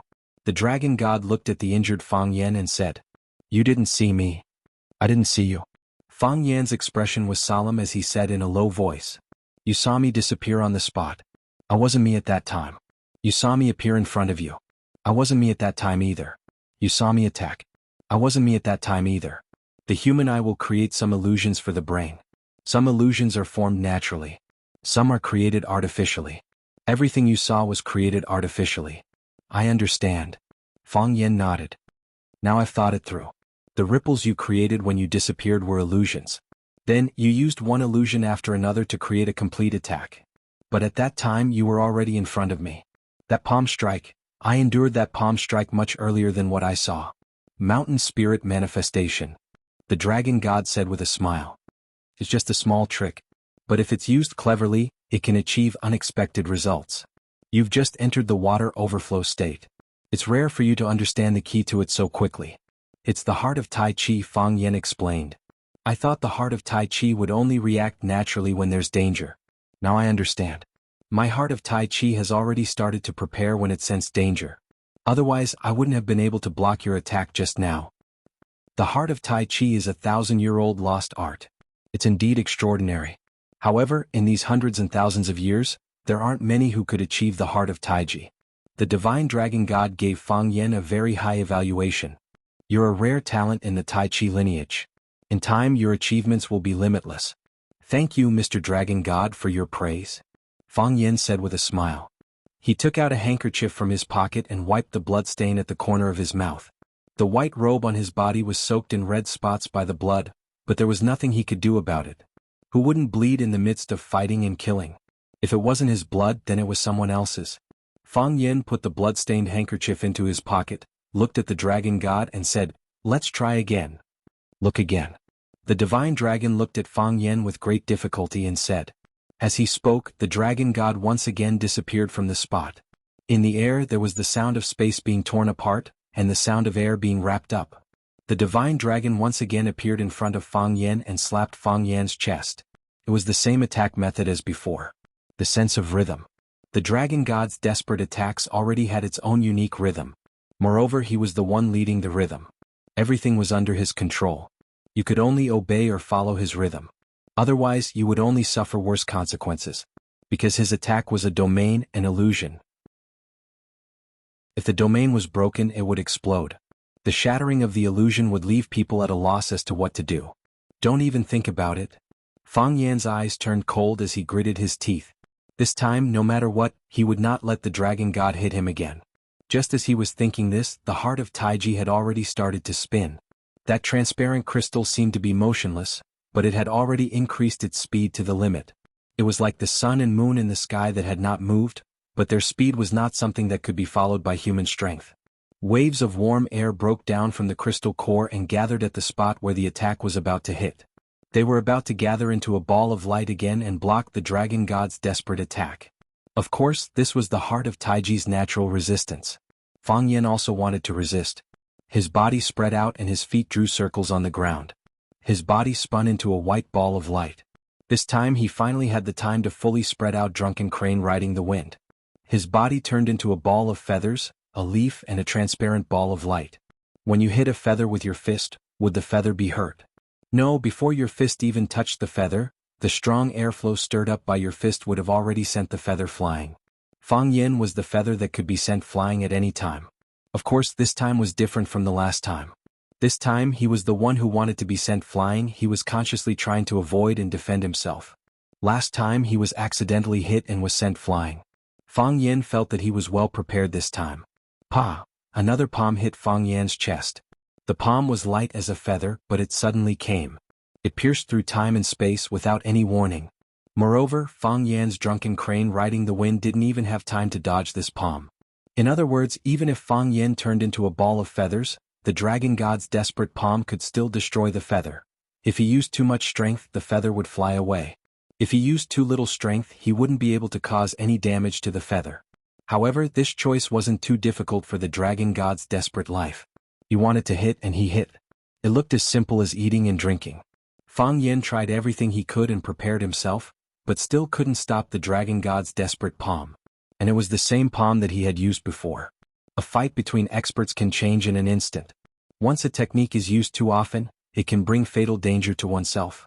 However, the dragon god's desperate life managed to use the same palm to send Fang Yen flying twice in a row.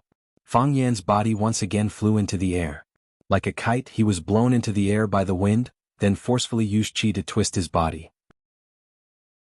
Whoosh! Fang Yen stepped through the air, once again landing in front of the dragon god's desperate life.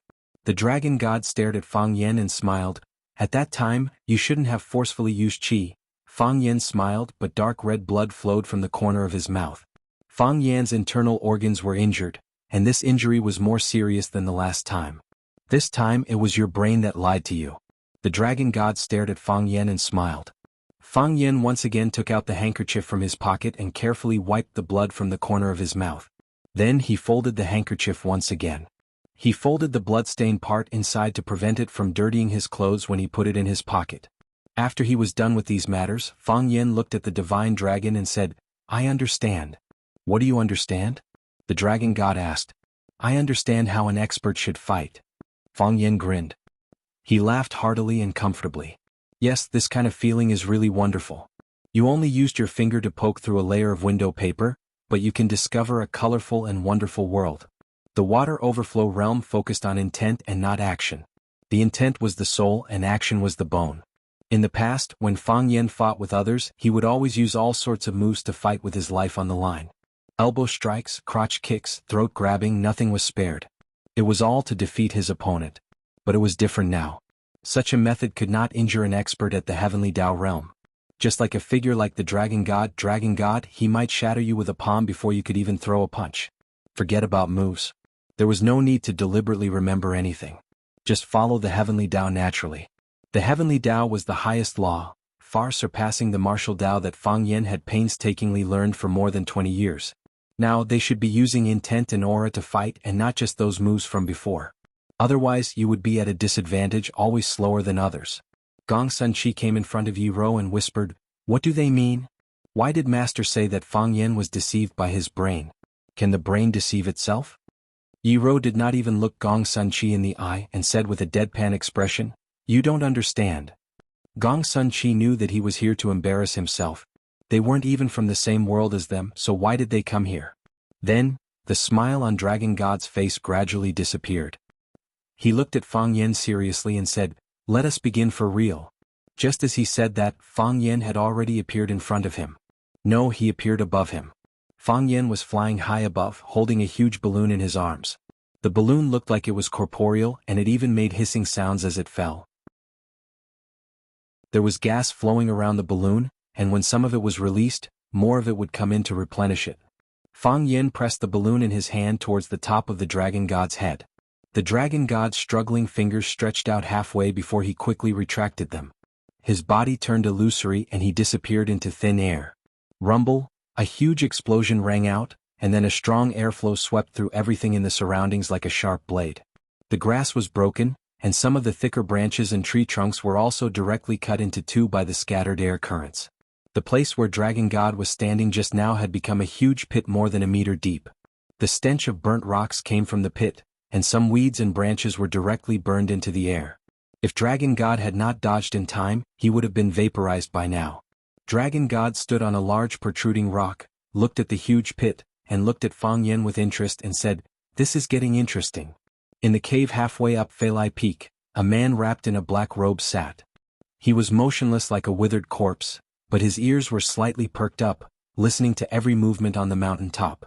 He was the third party in this battle. Chapter 840. 1,000 cups of wine was too little. To the Dragon God, the current Fang Yan was the only one who could truly be his opponent. The more powerful Fang Yan did not make him panic. Instead, it was something that made him feel happy both physically and mentally. Just as the Dragon God told his disciple, Gong Sun Chi, he had not exercised for a long time. There was no motivation to exercise and there was no opponent that interested him. Fang Yan's appearance made him want to fight again. Just as he was about to let his disciple, Gong Sun Chi, challenge Fang Yan came looking for him. However, Fang Yan was an expert who had just entered the overflow state.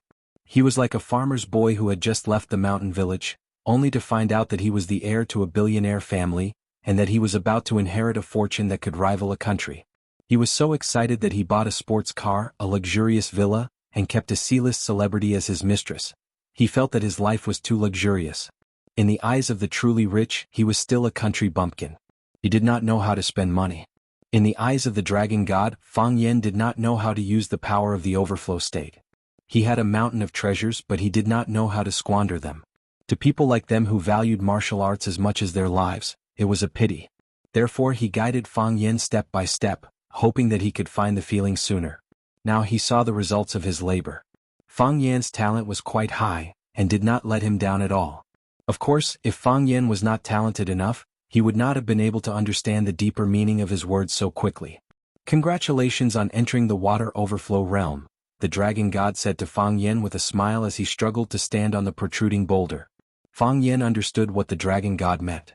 At this time he truly had the power of the overflow state. Although he had entered the overflow state long ago in the previous battles, he was still a martial artist who only knew how to use brute force.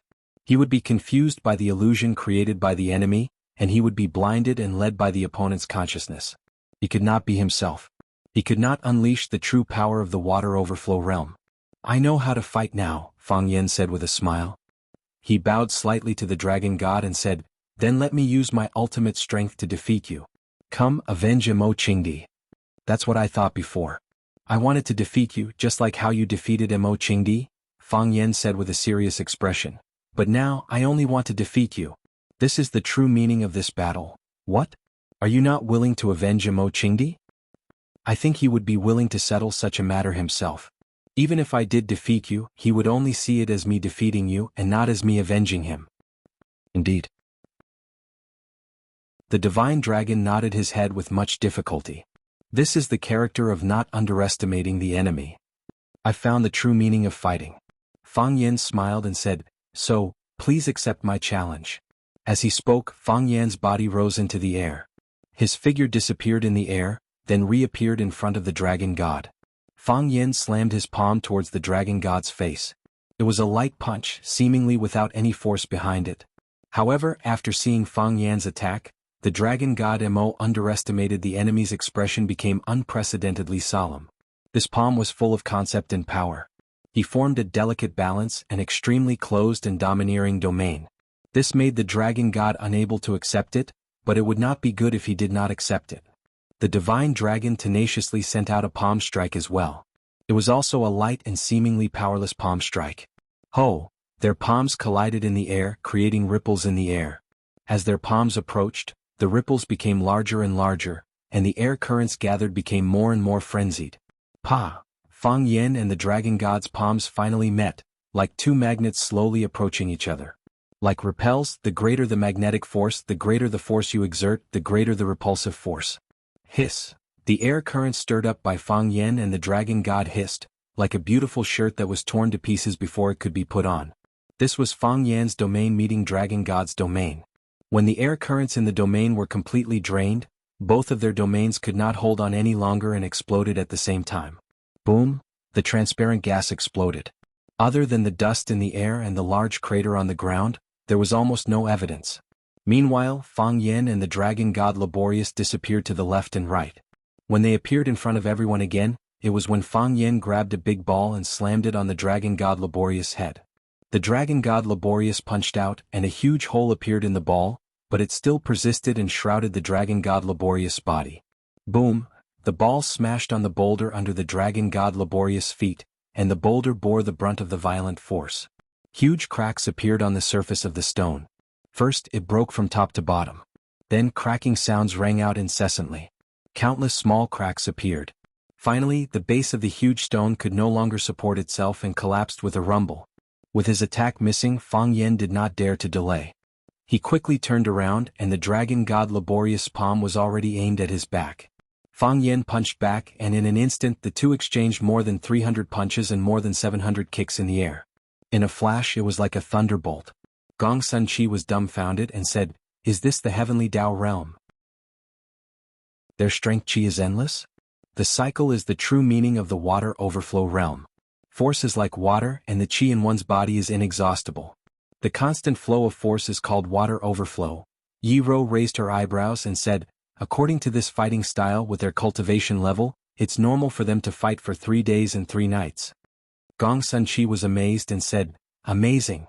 We should chase after them bravely and not let them monopolize the glory." Yi Ro did not have a good impression of Gong Sun Chi, and if it wasn't for the sake of supporting Fang Yen, she wouldn't have minded beating him up. If Fang Yen defeated Laborious, Gong Sun Chi would definitely want to avenge his master. When that happened, she would have to beat him up.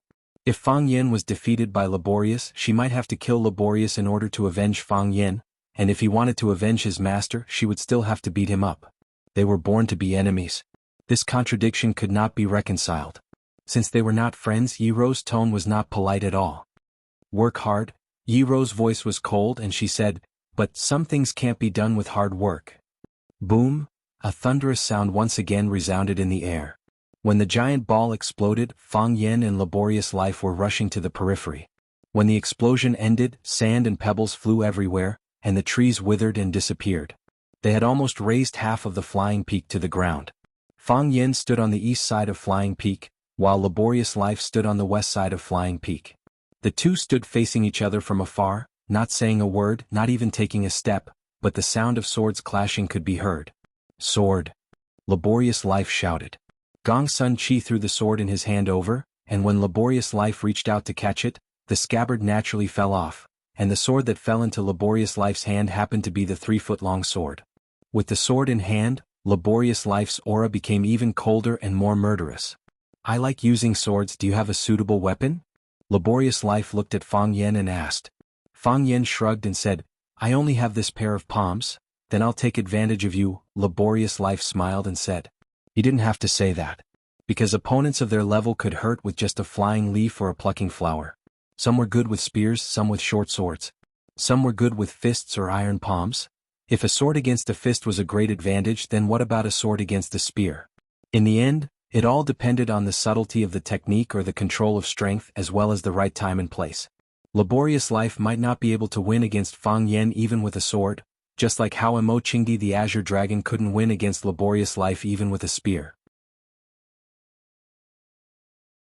Fang Yin practiced Tai Chi, so holding a spear or a sword wasn't his forte. In the path of martial arts, one had to use what one was good at. For example, Fang Yin killed Tao addict Song transplanting seedlings with one shot. Seeing Laborious Life using a spear, Yi Ro raised her eyebrows slightly. She knew that it wasn't good for Fang Yin, but she didn't say anything. Laborious Life's forte was good with a sword, this was something everyone knew. It would be unfair if he wasn't allowed to use a sword in the competition. Besides, if Fang Yin had a weapon he liked, he could use it too. Laborious Life would not stop Laborious Life. Looking at the sword in Laborious Life's hand, Yi Ro's heart couldn't help but tighten. This sword was called Exorcist.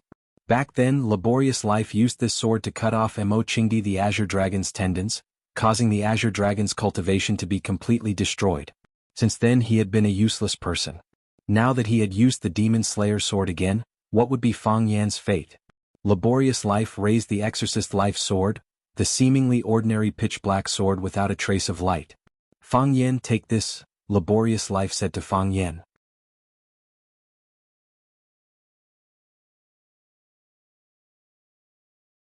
Chapter 841.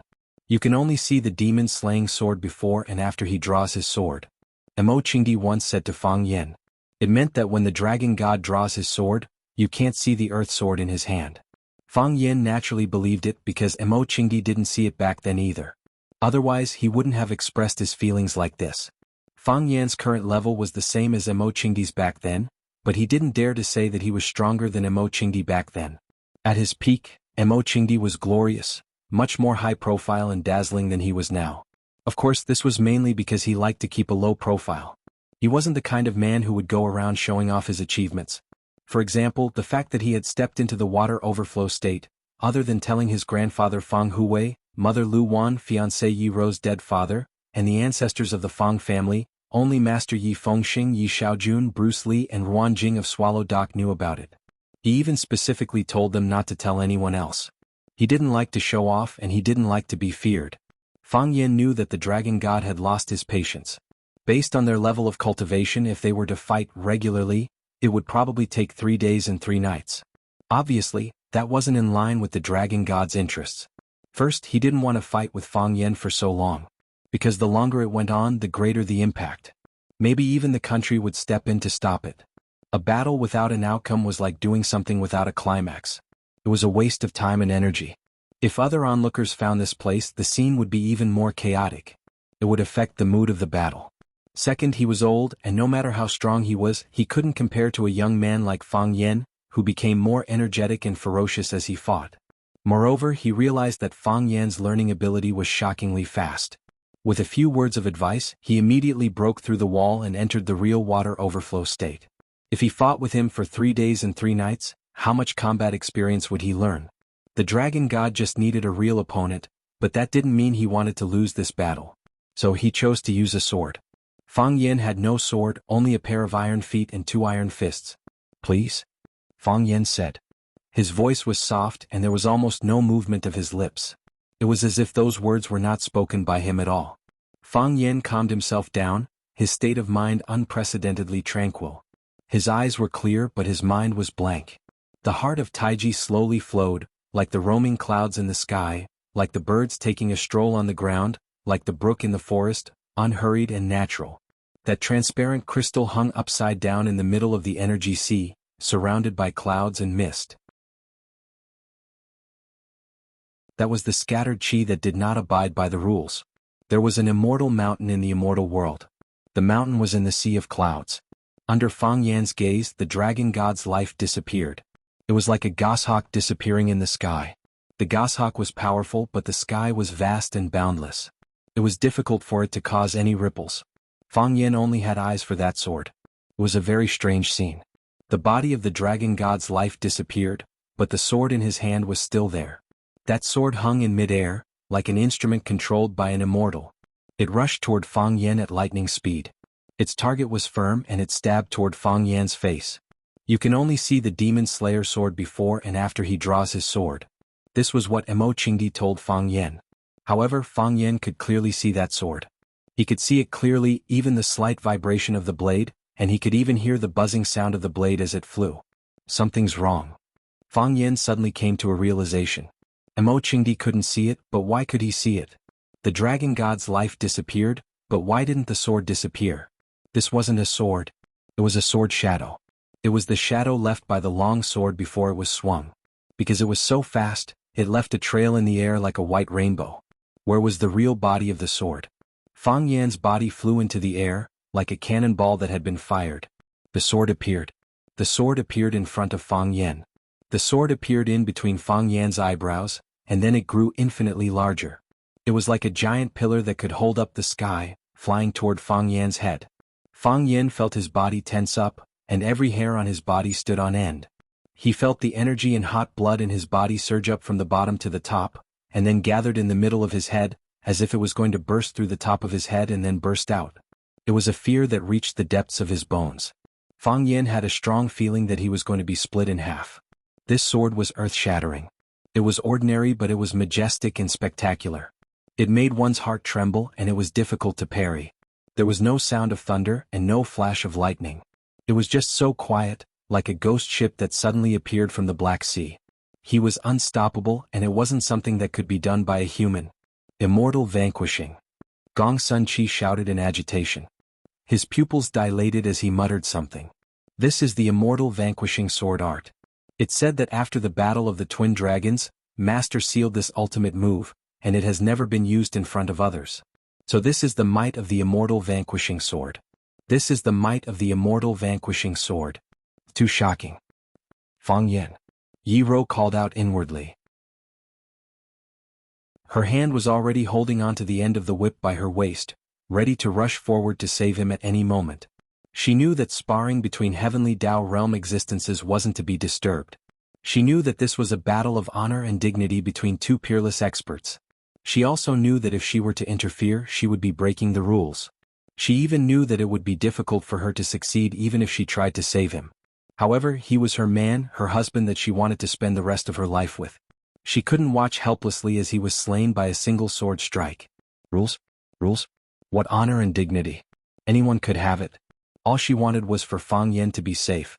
Fang Yan's forehead was burning with pain. It was a pain that felt like his aura was about to be sliced apart. The clothes on his chest peeled off inch by inch, and before they could separate from his body, they were already burning in midair. Countless sparks appeared in the sky before they were instantly extinguished into ashes. Fang Yan closed his eyes. He raised his hands to block the sword, as though it was a natural counterattack, but also a natural self-preservation reaction when one encountered danger. A golden beam of light tore through the sky, illuminating the entire peak of Feilai Peak as though it was daytime. The light of Taiji. This is the light of Taiji. Gong Sun Chi was like a child who had never seen the world as he shouted in agitation. He had long heard that Fang Yen had figured out the light of Taiji. For this, a few elders from the Dao sect had specially gone to Swallow Dock to visit him, hoping that he would join the Dao sect and revive the declining trend of the Dao sect. He did not expect that he would not have the chance to see this unique skill until now. Fang Yen did not even use it when they went on a mission to the Millennium Palace. Of course, he also knew that with the flashy appearance of the light of Taiji, if Fang Yen used it, he would become a human target, and everyone would gather towards the place where the light of Taiji flashed. A smile also appeared on Yi Ro's face, but she was not as excited as Gong Sun Chi. She knew the magic of the light of Taiji and secretly prayed that the light of Taiji could help Fang Yen block the killing move that the divine dragon had painstakingly used with all his might. This was Fang Yen, the man that Yi Ro liked. The light of Taiji. This was the light of Taiji that Fang Yen had figured out when he was besieged on the summit of Single Sword Peak. The light of Taiji was like a solid pillar of light, but it also looked like a huge golden sword.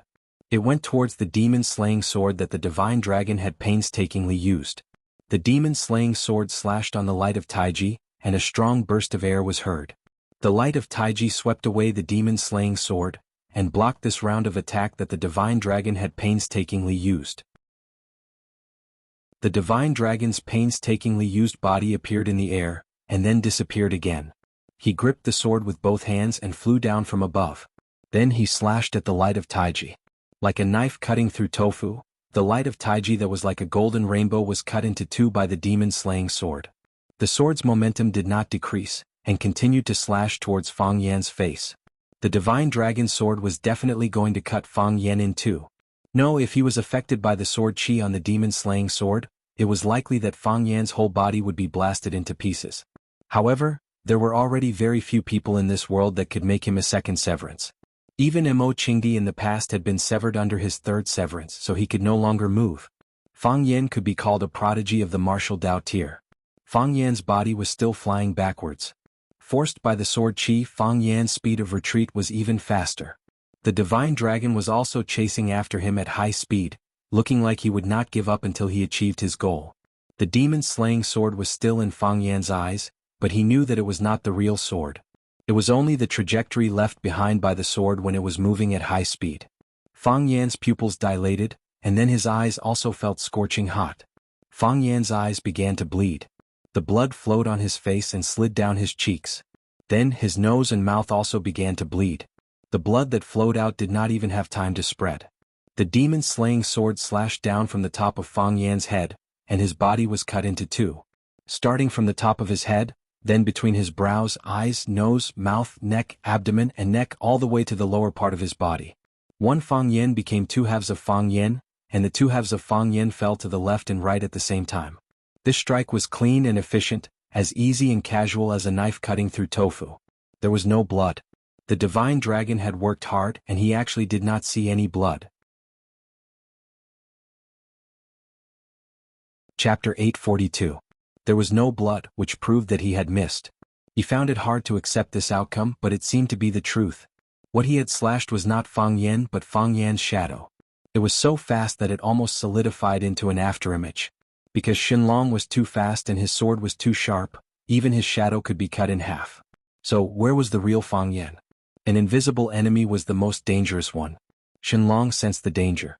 After his sword missed, he did a 180-degree turn and slashed horizontally without any hesitation. However, he was still one step too late. Screech, the sound of flesh being cut could be heard. Fang Yan's body flew in the air like a flying white sheep. Unbeknownst to him, he was already behind the divine dragon, holding a broken sword formed from the light of Tai Chi and stabbing it into the back of the divine dragon. With one successful strike, Fang Yan retreated. Screech, the demon-slaying sword slashed across Fang Yan's body, leaving a huge gash on his body. Crack. Both of them retreated at the same time and landed on the ground at the same time. Shenlong stood on the east side of the mountain peak, while Fang Yan stood on the west side. They were in the same position as before the battle, as if they had not moved at all. To the spectators, the two of them seemed to have fought for a few rounds, but all of this happened in the blink of an eye. Even the current recording equipment would not be able to capture any of their movements. The two of them stood opposite each other again, looking at each other calmly. After a few breaths, blood began to ooze from Fang Yan's chest. The threads of blood pushed open the flesh that had been cut open by the sword, and then the blood flowed out faster and more rapidly.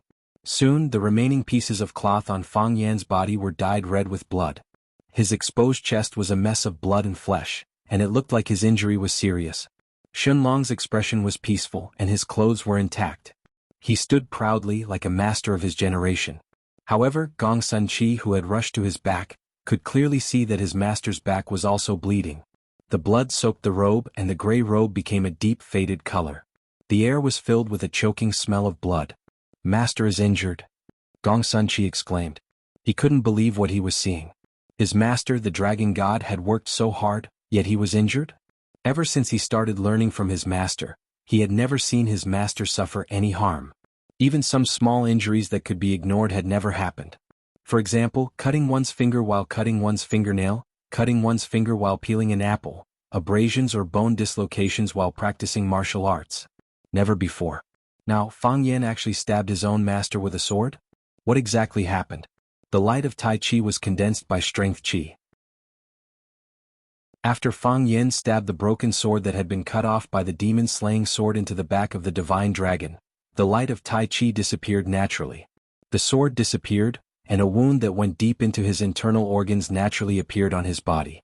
"Your eyes are deceiving you," Fang Yan said as he looked at the mystical dragon. It was just like what the mystical dragon had said to him in the beginning. The same words, the same tone. Even the expression was the same. The high and mighty look made him look like he deserved a beating. "Yes, my eyes are deceiving me," the mystical dragon nodded and said. "Illusion. You used 3 layers of illusion. I have to say you're a genius. You've just learned how to use illusion to deceive your opponent and attack, but you've already reached this stage. I can only use 3 layers of illusion just like you." Fang Yan grinned, completely ignoring the blood flowing from his chest. "Your brain is deceiving you," Fang Yan said again. "That's right." The mystical dragon once again agreed with Fang Yan's conclusion. "I shouldn't have used the second sword. When your light of Tai Chi appeared, the body you showed was already an illusion. I shouldn't have insisted on using that sword." After a pause, the mystical dragon looked thoughtfully at Fang Yan and said, "In some ways you handled it better than the Azure Dragon Mo Qing Di. I used 3 strikes to kill Mo Qing Di, so I thought the second strike would be enough to take you down, and I even prepared the third strike.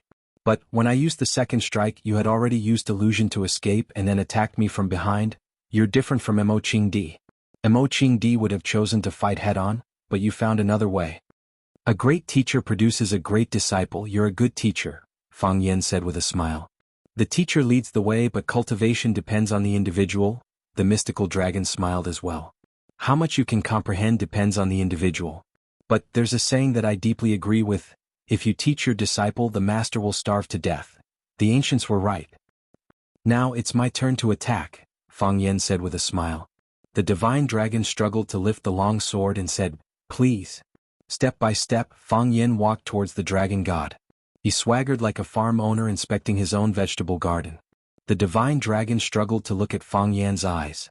When a person made a move, his eyes were the first to react. Fang Yan looked like a brute. He wanted to walk up to the dragon god and give him a good beating.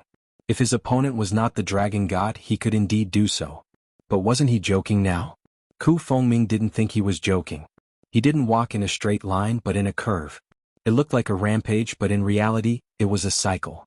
Every step left 3 changes, and the 3 changes could give rise to infinite changes. This was the true meaning of Taiji. 1 begets 2, 2 begets infinity. When Fang Yan spoke, it was Taiji. When he walked, it was Taiji. Every word and action was in line with the way of Taiji. Now Fang Yan and Taiji had merged into one. I'm Taiji, I mean Taiji. Because of the continuous flow of vital energy, he looked energetic and energetic. This was the performance of the legendary Taiji water overflow realm.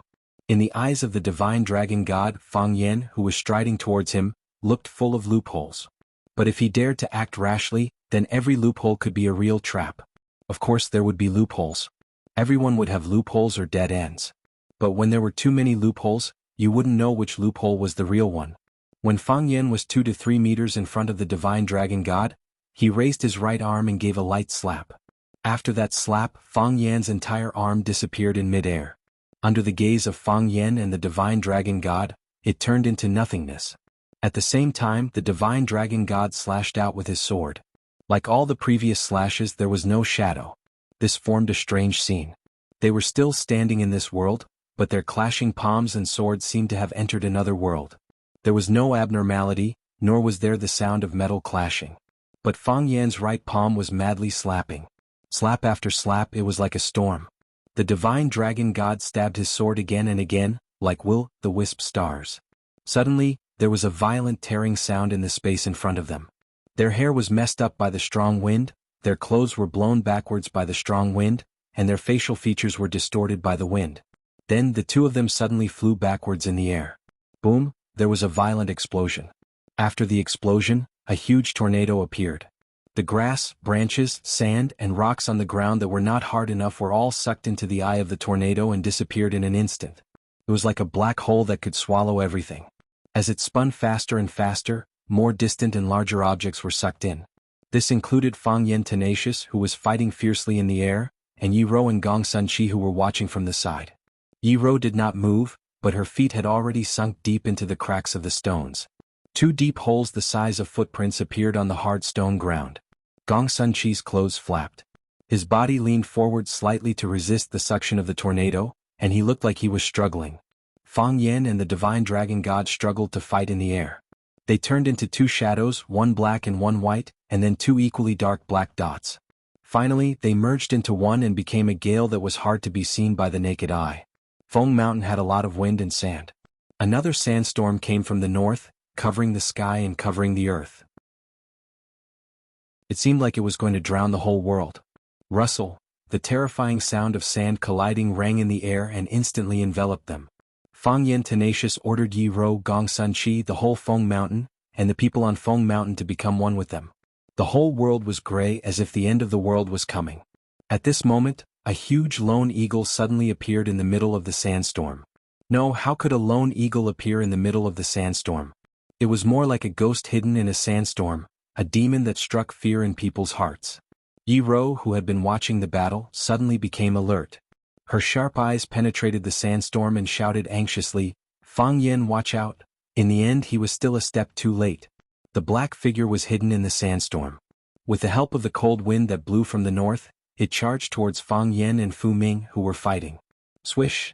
The blazing white light lit up, and even the dense sand and dust that made it hard for people to open their eyes could not hide it. Boom! At the place where the white light came from, the sandstorm disappeared. Even the air seemed to have been purified. Soon, everything returned to normal. More sand and dust rushed over to fill the empty space. Chapter 843. The sandstorm grew stronger as though countless flying insects were covering their heads.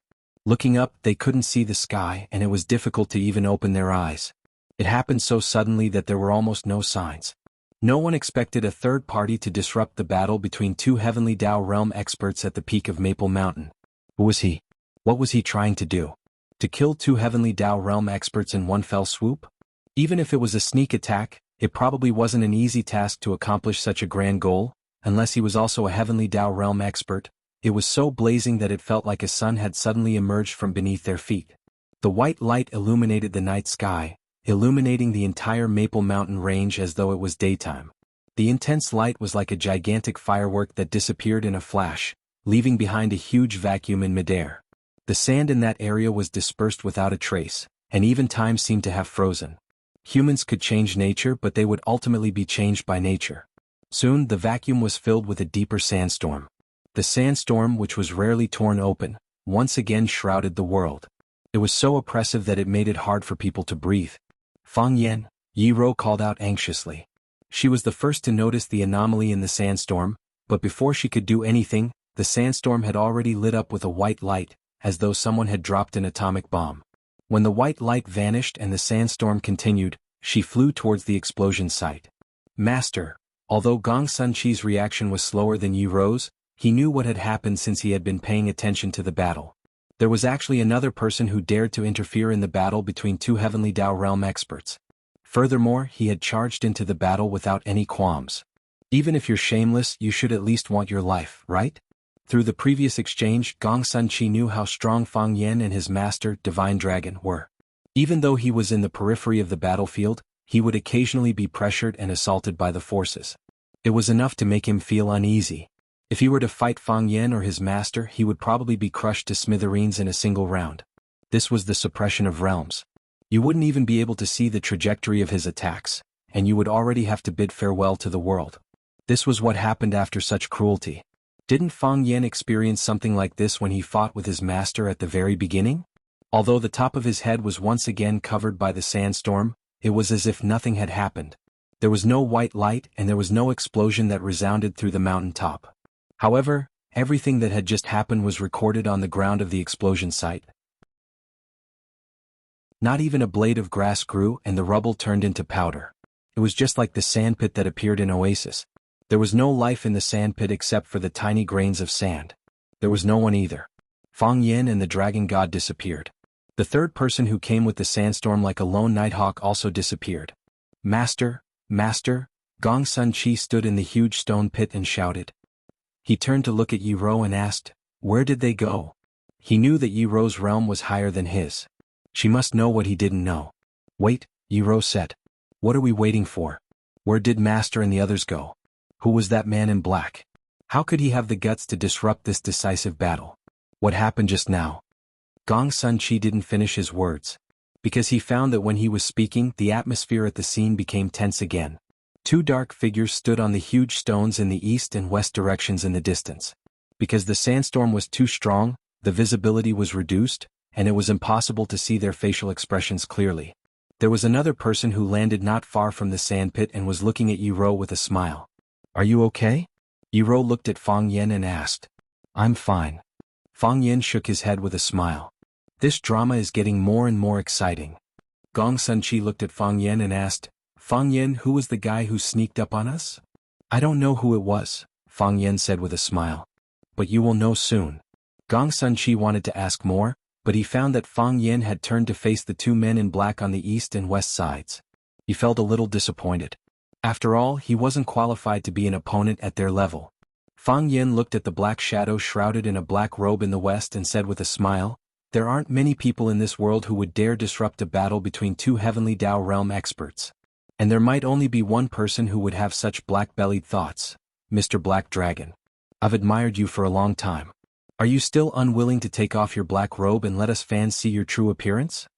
The black-robed man in the east said with a hoarse voice, like the sound of sand colliding in the air, even if I were to take off my mask and let you see my true appearance, how would you know who I am? Fang Yan was taken aback and said, I don't know, but someone else will know. Divine Dragon seemed to be in a good mood despite his hard work. He said in a relaxed tone, I've never seen Black Dragon's true appearance either. I'm afraid there aren't many people in this world who have seen it, right? All you need to know is that I'm Black Dragon. Black Dragon's tone was as arrogant as ever. Anything else is meaningless to you. That's true. Fang Yan nodded with a smile. Since you have already admitted that you are Black Dragon, then your identity is confirmed. Mr. Black Dragon, you wish to kill us? That's right. Black Dragon answered without hiding anything. What? Fang Yan asked. Don't you think that there are too many Heavenly Dao Realm experts? Black Dragon said with a serious look. Of course, you couldn't see his expression, but you could tell from his tone that he was asking this question in an extremely serious manner. There are more and more people and things are getting more and more noisy. It's really a little vexing.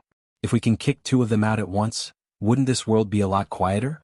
Fang Yan thought about it seriously as he looked at Divine Dragon and said with great difficulty, I think what he said makes a lot of sense. Didn't you have the same thoughts back then?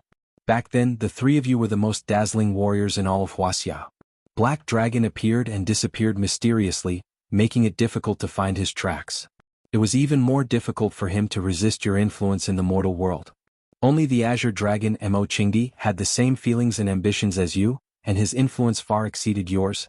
You challenged the Azure Dragon and tore his tendons. The Azure Dragon perished, and for decades, you were the only one shining in the sky, like the only star in this world. Divine Dragon's expression was solemn as he pondered for a moment, nodded and said, Back then, I hadn't seen through the desire for fame and fortune, so I still ended up in a disadvantageous position. Men leave their names behind and geese leave their voices behind. Life is short, not more than 100 years. Who doesn't want to leave something in this world for future generations to remember? For the title of number one in the world, there are plenty of people who would sever their opponent's limbs and kill their entire family, much less tore off their opponent's tendons. Compared to those people, you are already considered benevolent. Divine Dragon looked at Fang Yen and said, "The Azure Dragon doesn't think so." Of course. Fang Yen nodded with absolute certainty and said, "If I were the Azure Dragon, I would definitely want to take revenge and kill your entire family. You see, no matter what level we've reached, no matter what realm we've stepped into, we're still mere mortals. We can't let go of fame and fortune, nor can we let go of grudges," Divine Dragon said with a smile. "If someone scolds me, I'll respond with a sentence. If someone punches me, I'll return with a few kicks. Is this considered the heavenly axiom?" Fang Yen asked. Divine Dragon thought for a moment and said, "Following the heavenly axiom is naturally the heavenly axiom." "Naturally, this is the highest achievement of our Tai Chi," Fang Yen said with a smile. "So, I've never felt that it's a dirty and shameful thing to take revenge on someone who has a grudge against them. On the contrary, those who bear a blood feud would abandon it in the name of the heavenly axiom, losing their passion and temperament, and going against the heavenly axiom." "You're a sentimental person," Divine Dragon said. "But," Fang Yen looked at the Black Dragon and said, "we have no grudge against him, yet he came here to kill us. Isn't this too much of a bully? For his own axiom he wants to destroy our axiom? Is this also the heavenly axiom?" Divine Dragon calmly looked at the Black Dragon and said, "This is not the heavenly axiom, this is the demonic axiom. The sword in your hand is called Exorcist. Then let's use this Exorcist sword to get rid of this demon," Fang Yen suggested. "You knew I was coming?" the Black Dragon solemnly asked. He used a special concealment method to conceal himself. Even his breathing and heartbeat could not be heard. Moreover, the sandstorm tonight was extremely strong. He had adjusted the frequency of his movement to match the speed of the sandstorm. There was a 90% chance of a successful sneak attack, so how could he be intercepted by the two of them at the most crucial moment? If they hadn't known in advance, how could they have simultaneously stopped at the critical moment and drawn his Gale Tempest Bringer over? If his Gale Tempest Guide had enveloped their bodies in the sandstorm, or exploded right next to them, Fang Yen and Divine Dragon would be either dead or heavily injured. But they managed to dodge it, and their combined attack made him suffer in silence. Although he managed to dodge Divine Dragon's desperate strike, his back was slapped by that bastard Fang Yen. Even now, his chi and blood were still in turmoil, and he couldn't circulate his energy smoothly. That was why the Black Dragon asked such a question. Fang Yen laughed heartily and said, "We're the male and female leads of this show, and you're the best supporting actor. Although the best supporting actor appeared a little late, I knew he would definitely appear." Chapter 844. When Fang Yen mentioned that there would be new friends joining them, Divine Dragon was doubtful as well. What puzzled him was that this was a battle between Heavenly Dao Realm experts. Typical warriors would be injured just by approaching slightly, much less joining. This was also the reason why they didn't announce the location of the battle. Instead, they chose the most dangerous peak of Mt. Maple. They didn't wish for the curious commoners to climb up only to be blown back down by a gust of wind. Even his disciple, Gong Sun Chi, didn't have the right to join. Forcefully taking action would only be asking for trouble. Then, how many people in the world had the right to participate in the battle at Flying Peak? Divine Dragon's first reaction was to hope that Azure Dragon wouldn't underestimate his enemy. Could it be that Azure Dragon had returned from the land of extreme frost? Had he really found the legendary and extremely rare Ice Dragon bloodline? Of course, Fang Yen also had some trust in Fang Yen. At their realm, there was no need for meaningless lies to deceive others. If they came, they came. If they didn't, they didn't. Playing petty tricks would only make them look down on them. It wouldn't be of any use. However, he never expected that someone would really come. Furthermore, it was one of the three dragons of Wuxia, Black Dragon, who was equally as famous as him. Upon hearing Black Dragon's question, Divine Dragon wished to know why Fang Yen would have such a guess. "It's because your reason for coming to kill us isn't simple," Fang Yen said with a smile. "If it's just because you think there are too many Heavenly Dao Realm experts, which is why you want to kick out too, then I would think that you are a man, the most admirable person I have ever seen in my life." "Clearly not. Before you came to Mt. Maple, the generals Jiang Shifu met you. Isn't that so?" Black Dragon fell silent for a long while before saying, "There's no such thing as an impenetrable wall in this world. I shouldn't be surprised that you know this secret." "How much did he give you?" Fang Yin said with a smile. To be able to bribe a Heavenly Dao Realm expert to be a fighter for the generals, he must have invested quite a bit, right? If everyone's goal is the same, then everything else is secondary, Black Dragon said in a deep voice. I don't like you. So I'm going to kill you. You're right. Although your motives aren't pure, it's also a fact that you think there are too many Heavenly Dao Realm experts. After all, in just a few months, Heavenly Dao Realm experts have sprung up like bamboo shoots after the rain. Our Fang family has 2 more. At this point, Fang Yin looked back at Yi Rou sweetly. It felt good to have a strong support behind him no matter what he did. In the past, he was afraid of the Dragon God and hoped that he would never run into him before the old drunkard Mo Qingdi returned. The first time he met the Dragon God in the courtyard of the Shen division, his little heart was beating very fast. He was afraid that the Dragon God would kill him with a sword. Now he was at the Taiji Water Overflow Realm while his fiancée Yiwen was at the Heavenly Dao Realm. As long as the two of them were together, no matter if it was the Dragon God or the undying Black Dragon, he would not feel the slightest bit of fear in his heart. Even if the two of them joined forces, of course that was impossible. Are you showing off? Black Dragon looked at Fang Yin and asked. The north wind howled and the sand and stones made a rustling sound. However, the conversation between the 3 of them was not affected at all. It was as if they were chatting in the backyard of a private house with beautiful weather. Showing off. Fang Yin grinned and said, if you say it's showing off, then it's showing off. You're the elder, I'll listen to you. Black Dragon was silent for a few seconds again. He looked at the Dragon God and said, Junior apprentice brother, it seems like we've been too low-key all these years. Even these kids who haven't even grown out their fur can look down on us. Junior apprentice brother? Fang Yin looked at the Dragon God in shock, then at the Black Dragon. The two of them were actually apprentice brothers? Why hadn't he heard of it before? If they were really apprentice brothers, then, what kind of dire situation would it be today? This was a question that Fang Yin had to consider. Not only Fang Yin but even Yi Rou and Gong Sun Qi were astonished. Yi Rou pricked up her eyebrows and silently stood behind Fang Yin. Regardless, they had 2 Heavenly Dao Realm experts on their side. If they were to really fight it out, the outcome was still unknown. Even if they couldn't beat them, escaping wouldn't be a difficult task. However, why did the Dragon God have to be Black Dragon's apprentice brother? If such news were to spread, wouldn't it cause a stir in the entire martial arts world? Gong Sun Qi's mouth opened wide, but he suddenly thought of something and hurriedly closed his mouth. It wouldn't be good if Master saw it. But why did he have an Uncle Master? And this Uncle Master was Black Dragon of the 3 Dragons of Wuxia? Black Dragon of the 3 Dragons of Wuxia and Divine Dragon of the 3 Dragons of Wuxia were apprentice brothers. Then what was the secret behind Azure Dragon's death? Gong Sun Qi wasn't the only one with such thoughts. Fang Yin and Yi Rou had the same thought. 2 of the 3 dragons were apprentice brothers, and the only Azure Dragon had been defeated by Divine Dragon. Everyone felt that there was something fishy going on.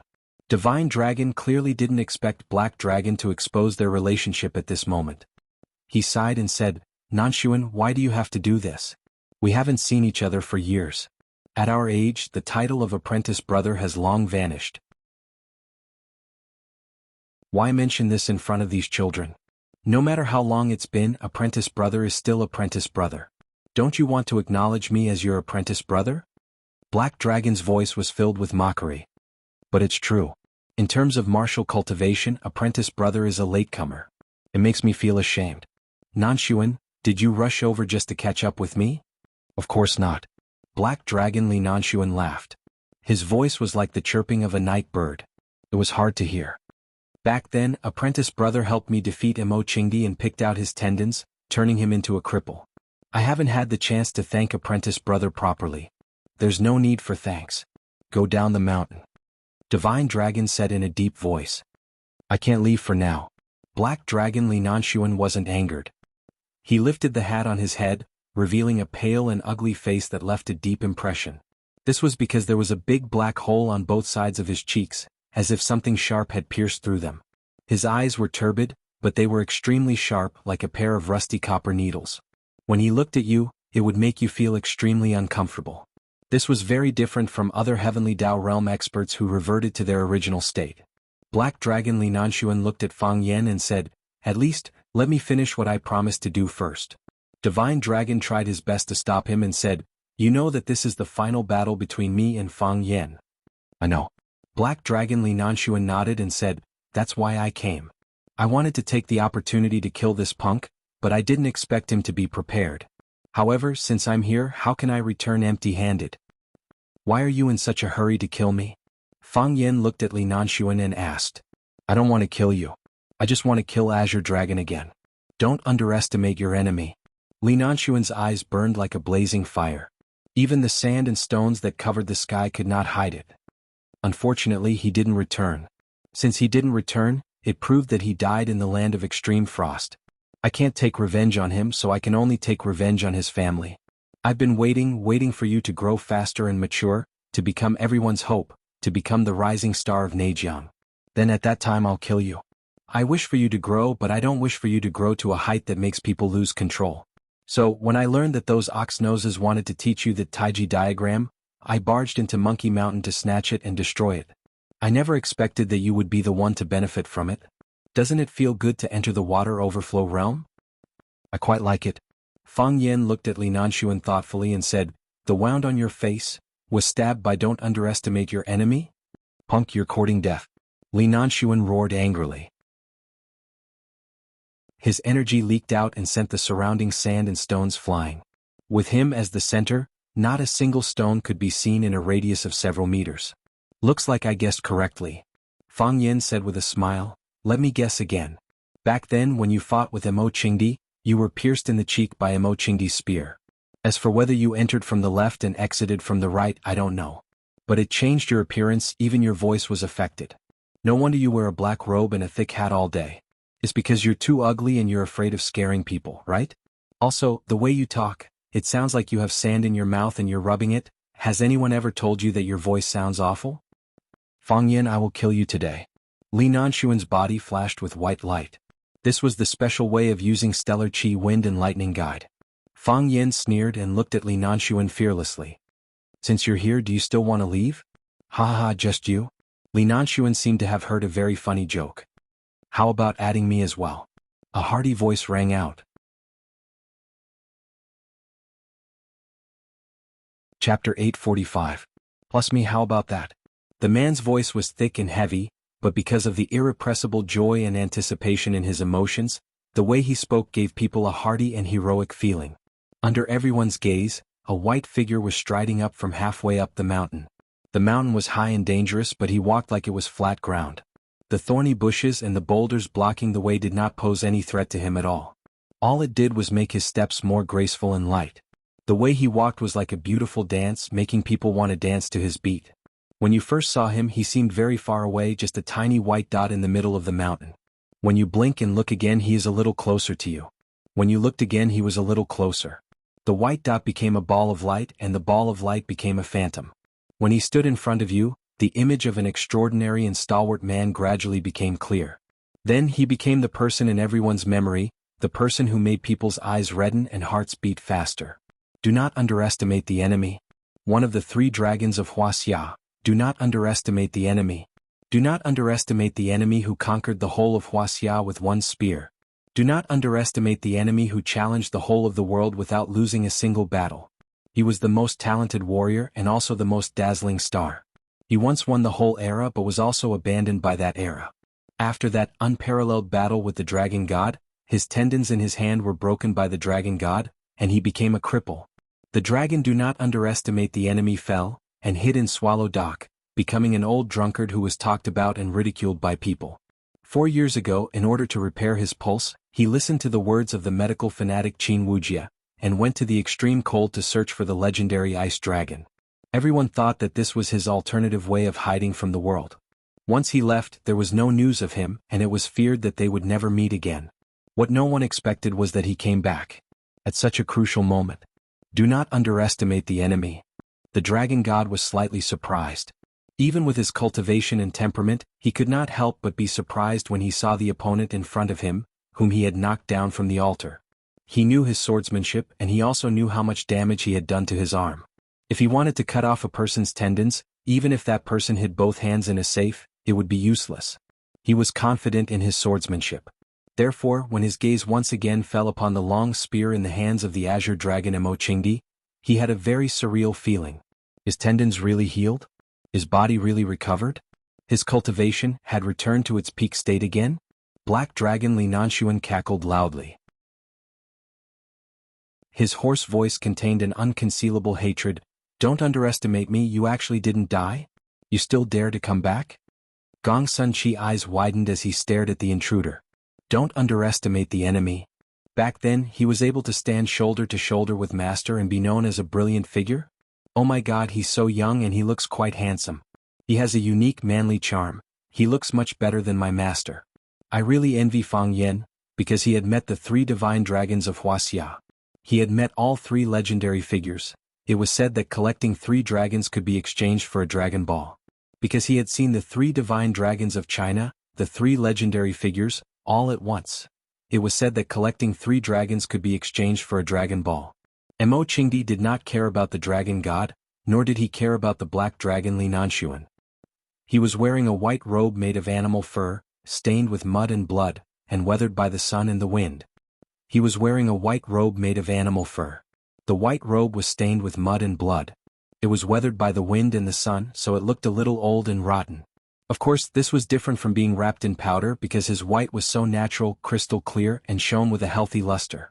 Of course, this was different from wrapping powder because his whiteness was so natural, sparkling and translucent, shining with a healthy luster. Of course, this was different from being wrapped in powder because his white was so natural, crystal clear, and shone with a healthy luster. Red blood flowed out of the blue vessels. The blue veins were clearly visible and so was the blood. The flowing blood gave off a sense of vitality. The current Mo Qingdi was very different from the Mo Qingdi who had fallen. The current Mo Qingdi looked very graceful and very strange. At least, Fang Yan thought it was a bit inappropriate. He was originally a rustic Chinese character. How did he suddenly turn into a handsome man with snow-white skin? There was already one person in the family who walked the path of an idol. What was going on with another? All the men in the family are pretty boys. Outsiders will bully us if they see us. Mo Qingdi's eyes were fixed on Fang Yan and Fang Yan's eyes were also fixed on Mo Qingdi. They looked at each other and smiled. There was a familiar tacit understanding and an indescribable kinship between them. As they smiled, Fang Yan's eyes became moist. He rubbed his eyes and said angrily, I told you at the time, this place is not suitable for a duel. The sandstorm is so strong that I can't even open my eyes. You're crying. Mo Qingdi said with a smile. Old drunkard, what are you talking about? Fang Yan was so angry that he tried to deny it. You're the one who's crying. I told you it's the sand in my eyes. You're crying. Azure Dragon Mo Qingdi carefully observed Fang Yan's expression and said with certainty. Hey, are you done yet? I'm a water overflow realm master now. Do you believe that I won't beat you up? Good. Mo Qingdi grinned and said, You're doing very well. I've been doing very well. How about you? Fang Yan looked at Mo Qingdi and said, You're looking very good too.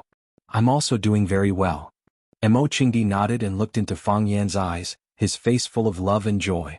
All along, his relationship with Fang Yan had been very vague. They were like brothers, like close friends, like drinking buddies, but also like a master and a disciple. Fang Yan was the closest person to him in this world. Fang Yan also grew up under his gaze and grew up under his guidance. Because of Fang Yixing's abandonment of martial arts for literature, although Fang Yan's master was Fang Huwei, the person who truly taught Fang Yan the most and influenced Fang Yan the most was Mo Qingdi. If not for the nurturing and guidance of such a heavenly Tao realm master, perhaps Fang Yan wouldn't have been able to understand the heart of Taiji at that age. Without the help of the heart of Taiji, how could Fang Yan have stepped into the water overflow realm so quickly? Although the land of extreme frost is a little cold, under the care of my friends, life is still considered comfortable. When I'm hungry, there's nutritious food and fresh fruits. When I'm thirsty, there's ice spring and lava. When I'm cold, there's a mattress and coat made of animal fur. Some things can't even be bought in Yanjing City, they're very rare. I've brought some back for you as a present. Fang Yan squinted his eyes and smiled, saying, Looks like you're quite popular to be able to receive the care of a friend in a place like the land of extreme frost. Mo Qingdi nodded and said, Yes. It was also with the help of that friend that I found the Ice Dragon bloodline. Fang Yan's eyes instantly lit up. He excitedly said, I knew you could do it. You really did it. Does that mean your meridians have been reconnected? They've been reconnected, Mo Qingdi said. You've recovered? I've recovered, Mo Qingdi answered again. That's great. Fang Yan laughed heartily, laughing so hard that he rocked back and forth, tears spilling from his eyes. That's great, our Fang clan has 3 heavenly Tao. Does this count as the #1 clan in Inner Jianghu? Let's see who dares to bully us in the future. Those who bully us will definitely bully them back. Mo Qingdi also laughed, but his smile was a little sorrowful. There were too many grievances in his heart and too much suffering. There was also the regret that could never be made up for. After his death, the Fang clan had gone through too many trials and tribulations. Fortunately at that time Fang Yan did not let them down. Through his own hard work, he made sure that no one dared to say or do anything too outrageous to the Fang clan. However, Fang Yixing's tragic death was a huge boulder that weighed on the hearts of every member of the Fang clan. If only he hadn't fallen into depravity, if only he hadn't become a worthless drunkard. Would that mean that Fang Yixing would not die? Grievances could be poured out, hatred could be purged. But the dead cannot be brought back to life. Fang Yixing was his elder brother, his family. But he couldn't do anything about his departure. Traveling to the Arctic lands was already a journey of death. Coincidentally, he met the ice dragon and finally returned with his full strength. How much sorrow and unspeakable joy did he experience during this journey? Seeing Fang Yan laughing, seeing Fang Yan crying, how could he not want to be like him, first laughing then crying? But he couldn't. As long as he was alive, he had to shoulder the burden of the clan. As long as he could stand up, he had to stand in front of Fang Yan, protect him from the wind and rain, and help him kill the demons. He was Fang Yan's guardian angel. As long as he was alive, it would not be Fang Yan's turn to shoulder all the responsibilities of the clan. Their generation had their responsibilities. When he died, it would be Fang Yan's turn to carry the Fang clan's banner. He could understand Fang Yan's feelings. He knew that he was excited but also relieved. It was too hard for him to walk, too hard for him. He needed someone to share his burden, and he hoped that someone could fight alongside him. In Mo Qingdi's eyes, Fang Yan was still a child. He was his own child. His own child was bullied and wronged outside. This was something that no parent could tolerate. Mo Qingdi looked at Fang Yan and said softly, "I will kill whoever dares to kill you. I will kill whoever you want to kill."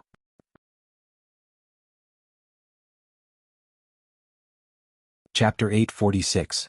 When parents go on a long journey, they always bring some gifts for their eagerly awaited children at home. Some parents bring toys, some bring candy, but what Mo Qingdi brought to Fang Yan was endless trust and support. "I'll kill whoever dares to kill you. Whoever you want to kill, I'll kill." Fang Yan didn't hesitate at all. As long as he said the word, Mo Qingdi would kill everyone on top of the flying peak without hesitation. Of course, Yiro was an exception. If he asked the old drunkard to kill Yiro, he would probably be the first to be killed. Killing is not urgent. Fang Yan wiped away his tears, looked at Mo Qingdi and asked, "Which friend of yours? Did he come back with you? I want to buy him a drink." "He came back," Mo Qingdi said softly. There was a warm smile on his face, like a husband thinking of his beautiful wife. In all honesty, this was the first time Fang Yan saw such a smile on the old drunkard's face.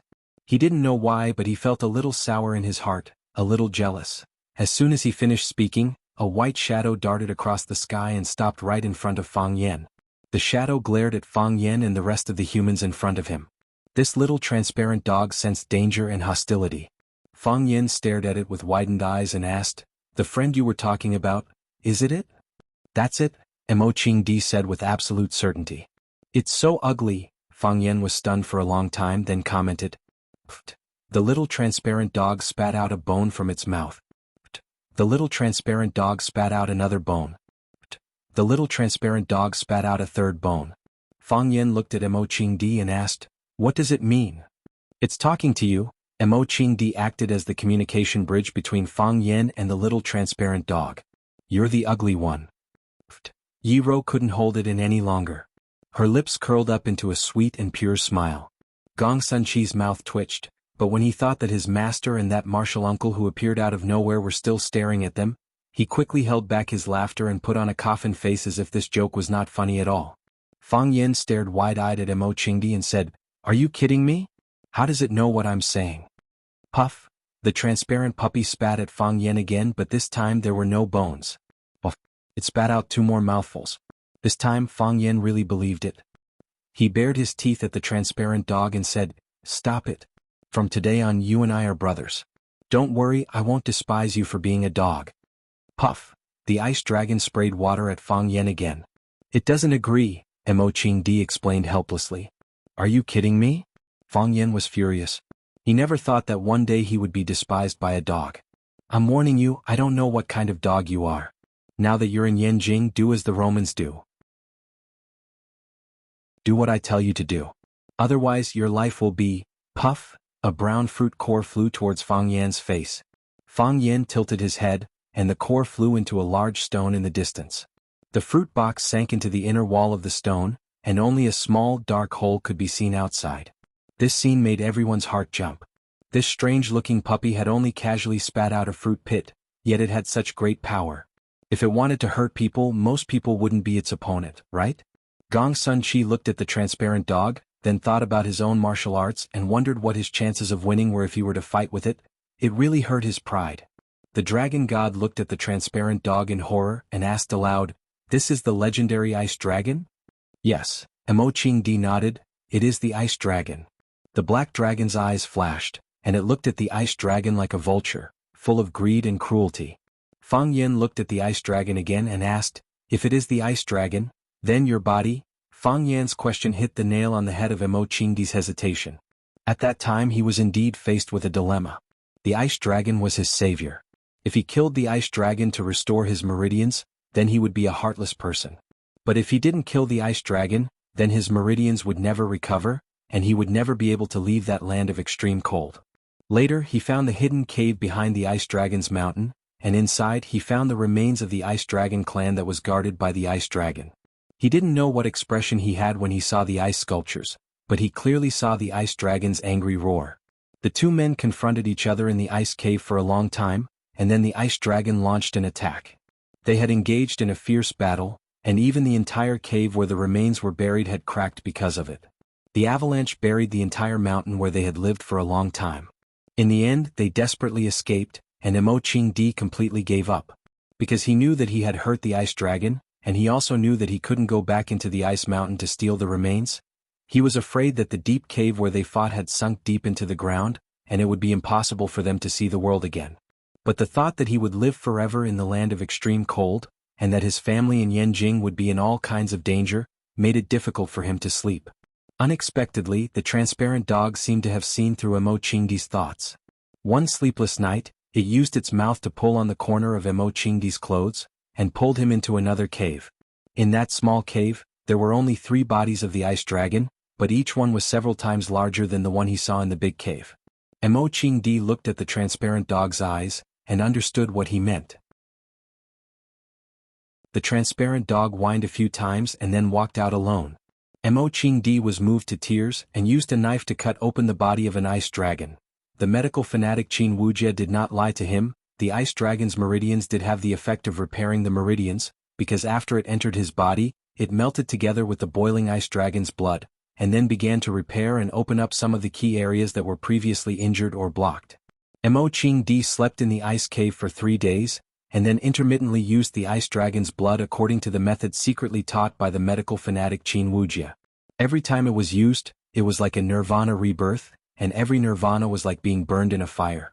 Until he could feel the flow of air, until he once again experienced the power he once had, he decided to go home. He decided to bring the transparent dog home. In this land of extreme cold, he only had this dog as his family. It was the same as him. If he left, then it would be all alone in this world looking just like a dog. Mo Qingdi and it had a simple discussion, not sure if it understood, but the two of them packed their bags and set off on their way home. Fortunately it was not too late and they made it in time. My body has recovered. Mo Qingdi naturally did not want to explain too much to Fang Yan here and said, "It's mainly because of it." As if it understood that Mo Qingdi was praising it, the transparent dog glanced proudly at Fang Yan, and then wagged its little tail as it paced back and forth in front of Fang Yan. Mo Qingdi looked at it lovingly and said to Fang Yan, "It looks exactly like you." Fang Yan felt like he had received multiple blows and insults. Yi Wenro stood beside Fang Yan and said to Mo Qingdi, "Welcome back." Mo Qingdi looked at Yi Wenro with a smile and said, "From now on we are a family." Yi Wenro nodded and said, "In the past as well." Mo Qingdi laughed loudly and said, "In the past as well. Unfortunately I did not see it." Mo Qingdi, are you done with your nonsense? Black Dragon Li Nanshuan was getting impatient, and his voice was like an unsheathed sword, full of coldness and bloodlust. "An old friend is here, are you not going to greet us?" Mo Qingdi finally looked up at the black dragon and asked, "You hate me?" "Jjj." The black dragon's voice was very ear-piercing. He laughed for a long time before stopping and pointing at the two black holes on his face he said, "Mo Qingdi, you can't have forgotten whose work this is, right? I stabbed you." And Mo Qingdi had no intention of denying it. He seriously looked at the ugly face of the black dragon Li Nanshuan, and said, "In the past, we were both candidates for the guardian of the diagram of Tai Chi. In order to obtain the diagram of Tai Chi, you repeatedly attacked me. When I was entering the Monkey Mountain, you tried to kill me on the way, so I stabbed you. Originally, I wanted to stab your head, but I did not expect your reaction to be so fast. At that critical moment, you managed to avoid the temple and only let me stab your cheek. I always thought you were too ashamed to admit this, but I did not expect you to keep it in your heart and nag at everyone you see. You have no shame because your face is ruined?" Mo Qingdi, the black dragon, flew into a rage. He struck out with his palm, and a white ball of light flew towards where Mo Qingdi was standing. It was the tempest of wind and lightning that he was an expert in, and it was only a probing attack. The transparent dog lightly leaped and swallowed the ball of light into its stomach. Gulp! When the transparent dog swallowed the ball of light, there was a loud swallowing sound coming from its throat. Mo Qingdi helplessly looked at the transparent dog and said with infinite affection, "I have told you many times, not everything can be eaten."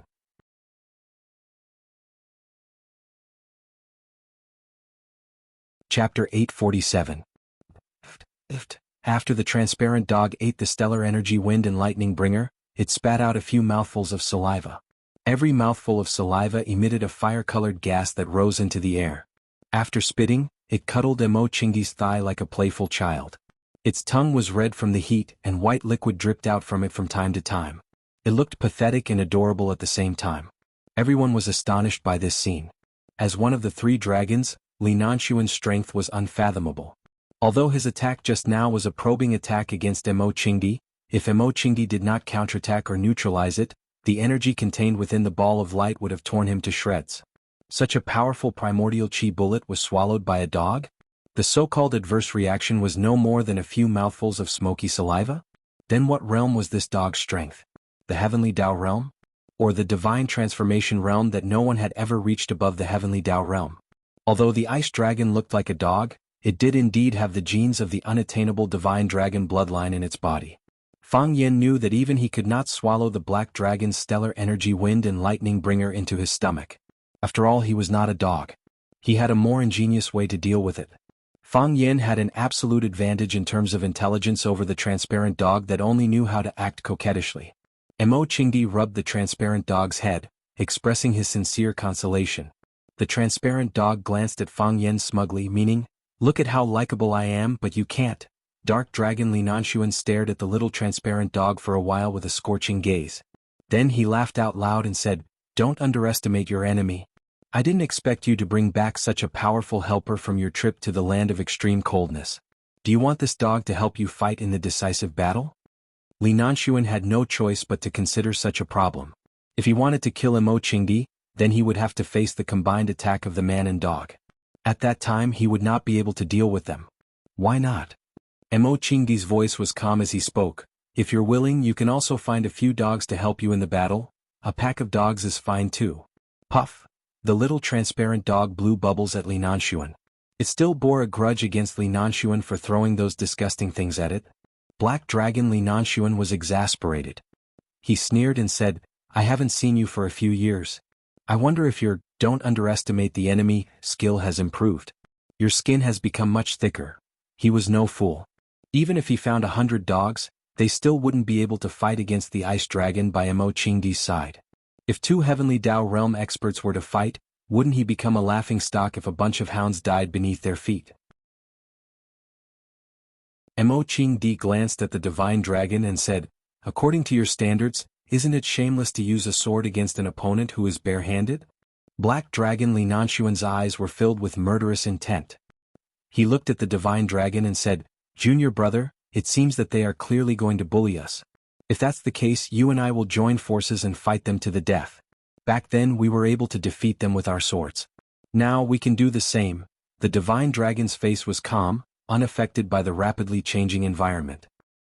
He looked at Fang Yen with a gentle gaze and asked, "Do you want to continue with the battle?" Fang Yen nodded and said with a smile, "Of course. Then let us continue. Everything else has nothing to do with you and me." The divine dragon gripped his sword and said in a low voice, "That's exactly what I wanted." Fang Yen said. The azure dragon Mo Qingdi looked at the black dragon and said, "Back then I only managed to pierce your face. I've always felt regretful. This time I won't make the same mistake." Kakik, black dragon Li Nanshuan laughed maniacally. "Don't underestimate the enemy. Do you think you're still the same? Do you think I'm still the same? You've been a good-for-nothing all these years. Even if your meridians were reconnected, do you think you can return to your peak state? Besides, so what if you've returned to your peak state? Don't you know that everyone in this world can improve? All these years there hasn't been a day that I haven't thought about it, there hasn't been a day that I haven't worked hard. Even if you're still at your peak state, I'll still defeat you with my sword. Not to mention that you can't return to your peak state after your meridians were reconnected. You know this better than anyone else. You're just bluffing. You talk too much."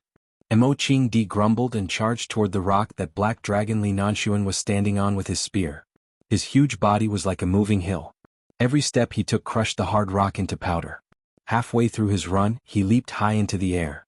Like a giant god in white descending from the sky, he wielded a sharp weapon that could cut through the sky and stab toward the black figure on the rock. In the eyes of the black dragon, the spear grew larger and larger.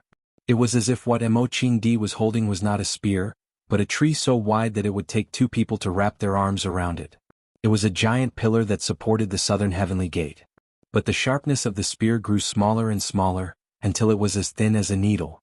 He had no doubt that the spear could easily pierce through his cheek or head, just like the spear that had pierced out 20 years ago. He hadn't changed. He was still Mo Qingdi. The moment the spear struck, it shook the heavens and the earth. Boom! Before the tip of the spear reached the rock beneath black dragon Li Nanshuan's feet, unable to withstand the boundless energy, shattered into pieces. There was nothing beneath black dragon Li Nanshuan's feet to support him. His body was still floating in the air. His body didn't move at all, as if the rock beneath his feet hadn't shattered and was still beneath his feet. He couldn't move. Once he moved, he would reveal an opening. Once an opening appeared, he would be either wounded or dead. The spear was close, right at the tip of his nose. His head was about to be pierced through by the spear. No, if he were to be attacked by such a powerful force, his entire head would probably explode. The current Mo Qingdi had changed a little from the Mo Qingdi of the past. The Mo Qingdi of the past emphasized elegance and calmness, and would never waste an ounce of energy. His control over his body had reached the realm of divinity. The current Mo Qingdi was even more tyrannical and biting cold. His method of attack was reckless and relentless. The Mo Qingdi of the past could accurately pierce through a person's head with the same spear. It was possible that the person would still be unconscious when they were pierced. But now, Mo Qingdi would brutally smash a person's head, like a watermelon that had been smashed with great force, or a bomb that had been detonated by someone. The aesthetics of extreme violence. The black dragon finally moved. No, it should be said that he had moved a long time ago. How could he tolerate someone pointing a spear at the tip of his nose? Even if he still had a way to fight back, he couldn't tolerate such an insult. What stopped where he was only an afterimage. With a speed faster than the naked eye could follow, he leapt in front of Mo Qingdi. A flash of silver light. The silver light was like a silver sickle, silently slicing towards Mo Qingdi's neck. The spear was tyrannical, suitable for long-range attacks. However, when the enemy invaded the main gate of your family, trying to rescue them would be a burden. Just like the current azure dragon Mo Qingdi. His spear thrust was earth-shattering. The long spear was wrapped in an invincible and piercingly cold chi, dragging his body forward. But at this crucial moment, the black dragon Li Nanshuan had sneaked into his inner courtyard and was about to cut off his head. Just like a heavily guarded courtyard, if a thief had already infiltrated the inner courtyard, what was the point of setting up more machine guns and cannons outside? Sure enough, the current Mo Qingdi was in danger of not being able to save himself. Mo Qingdi, the black dragon Li Nanshuan, was holding an illusory long sword in his hand. It looked like a flickering silver light tube. Die, whoosh! The long sword slashed towards Mo Qingdi's neck. It missed. There was no lingering and refreshing sensation of a sharp weapon cutting through flesh. Whoosh! Mo Qingdi disappeared into thin air, then suddenly reappeared. His large hand reached out to grab the blade of the long sword, but the spear in his hand had disappeared. While Mo Qingdi and the Black Dragon Li Nanshuan were engaged in a life-and-death battle, Fang Yan and the Divine Dragon Li Nanshuan were not idle either. After the previous exchange, they could be considered a pair of opponents who knew each other well. But this understanding was one-sided and narrow. Fang Yan did not know how many magical treasures and ultimate moves the Divine Dragon Li Nanshuan had cultivated for decades. Similarly, the Divine Dragon Li Nanshuan did not know what kind of power the young genius who had just entered the water overflow realm would explode with. In any case, there was an unbreakable truth in the realm of martial arts. The fist fears the youth. While the others were fighting each other, Yi Rou and Gong Sun Chi seemed a little out of place with the atmosphere. Yi Rou glanced at Gong Sun Chi and had the urge to give it a try. She said expressionlessly, "Let's try too." While the others were fighting to the death, only the heavenly Tao realm Yi Rou was watching idly from the side. She was tempted by the sight of the skill and wanted to give it a try. Unfortunately, the experts had all been snatched away by Fang Yan and Mo Qingdi. She only had Gong Sun Chi, a nobody, to choose from. Even if he was a nobody, he was still an opponent. She had nothing to do anyway, and now was not the time to be picky. "I will definitely not fight you." Gong Sun Chi secretly swallowed a mouthful of saliva and rejected coldly. "Fang Yan and I are brothers. You and Fang Yan are about to get married, which makes you my future sister-in-law. How can I attack my sister-in-law?" You're tuning in to the Han Li's Wuxia Adventures YouTube channel. We're so grateful for your support, and don't forget to subscribe to join us on this incredible journey through captivating stories. Your generosity through donations truly makes a world of difference, as it's the primary source of revenue that allows me to expand and enhance this channel for you. Thank you from the bottom of my heart for being a part of this adventure.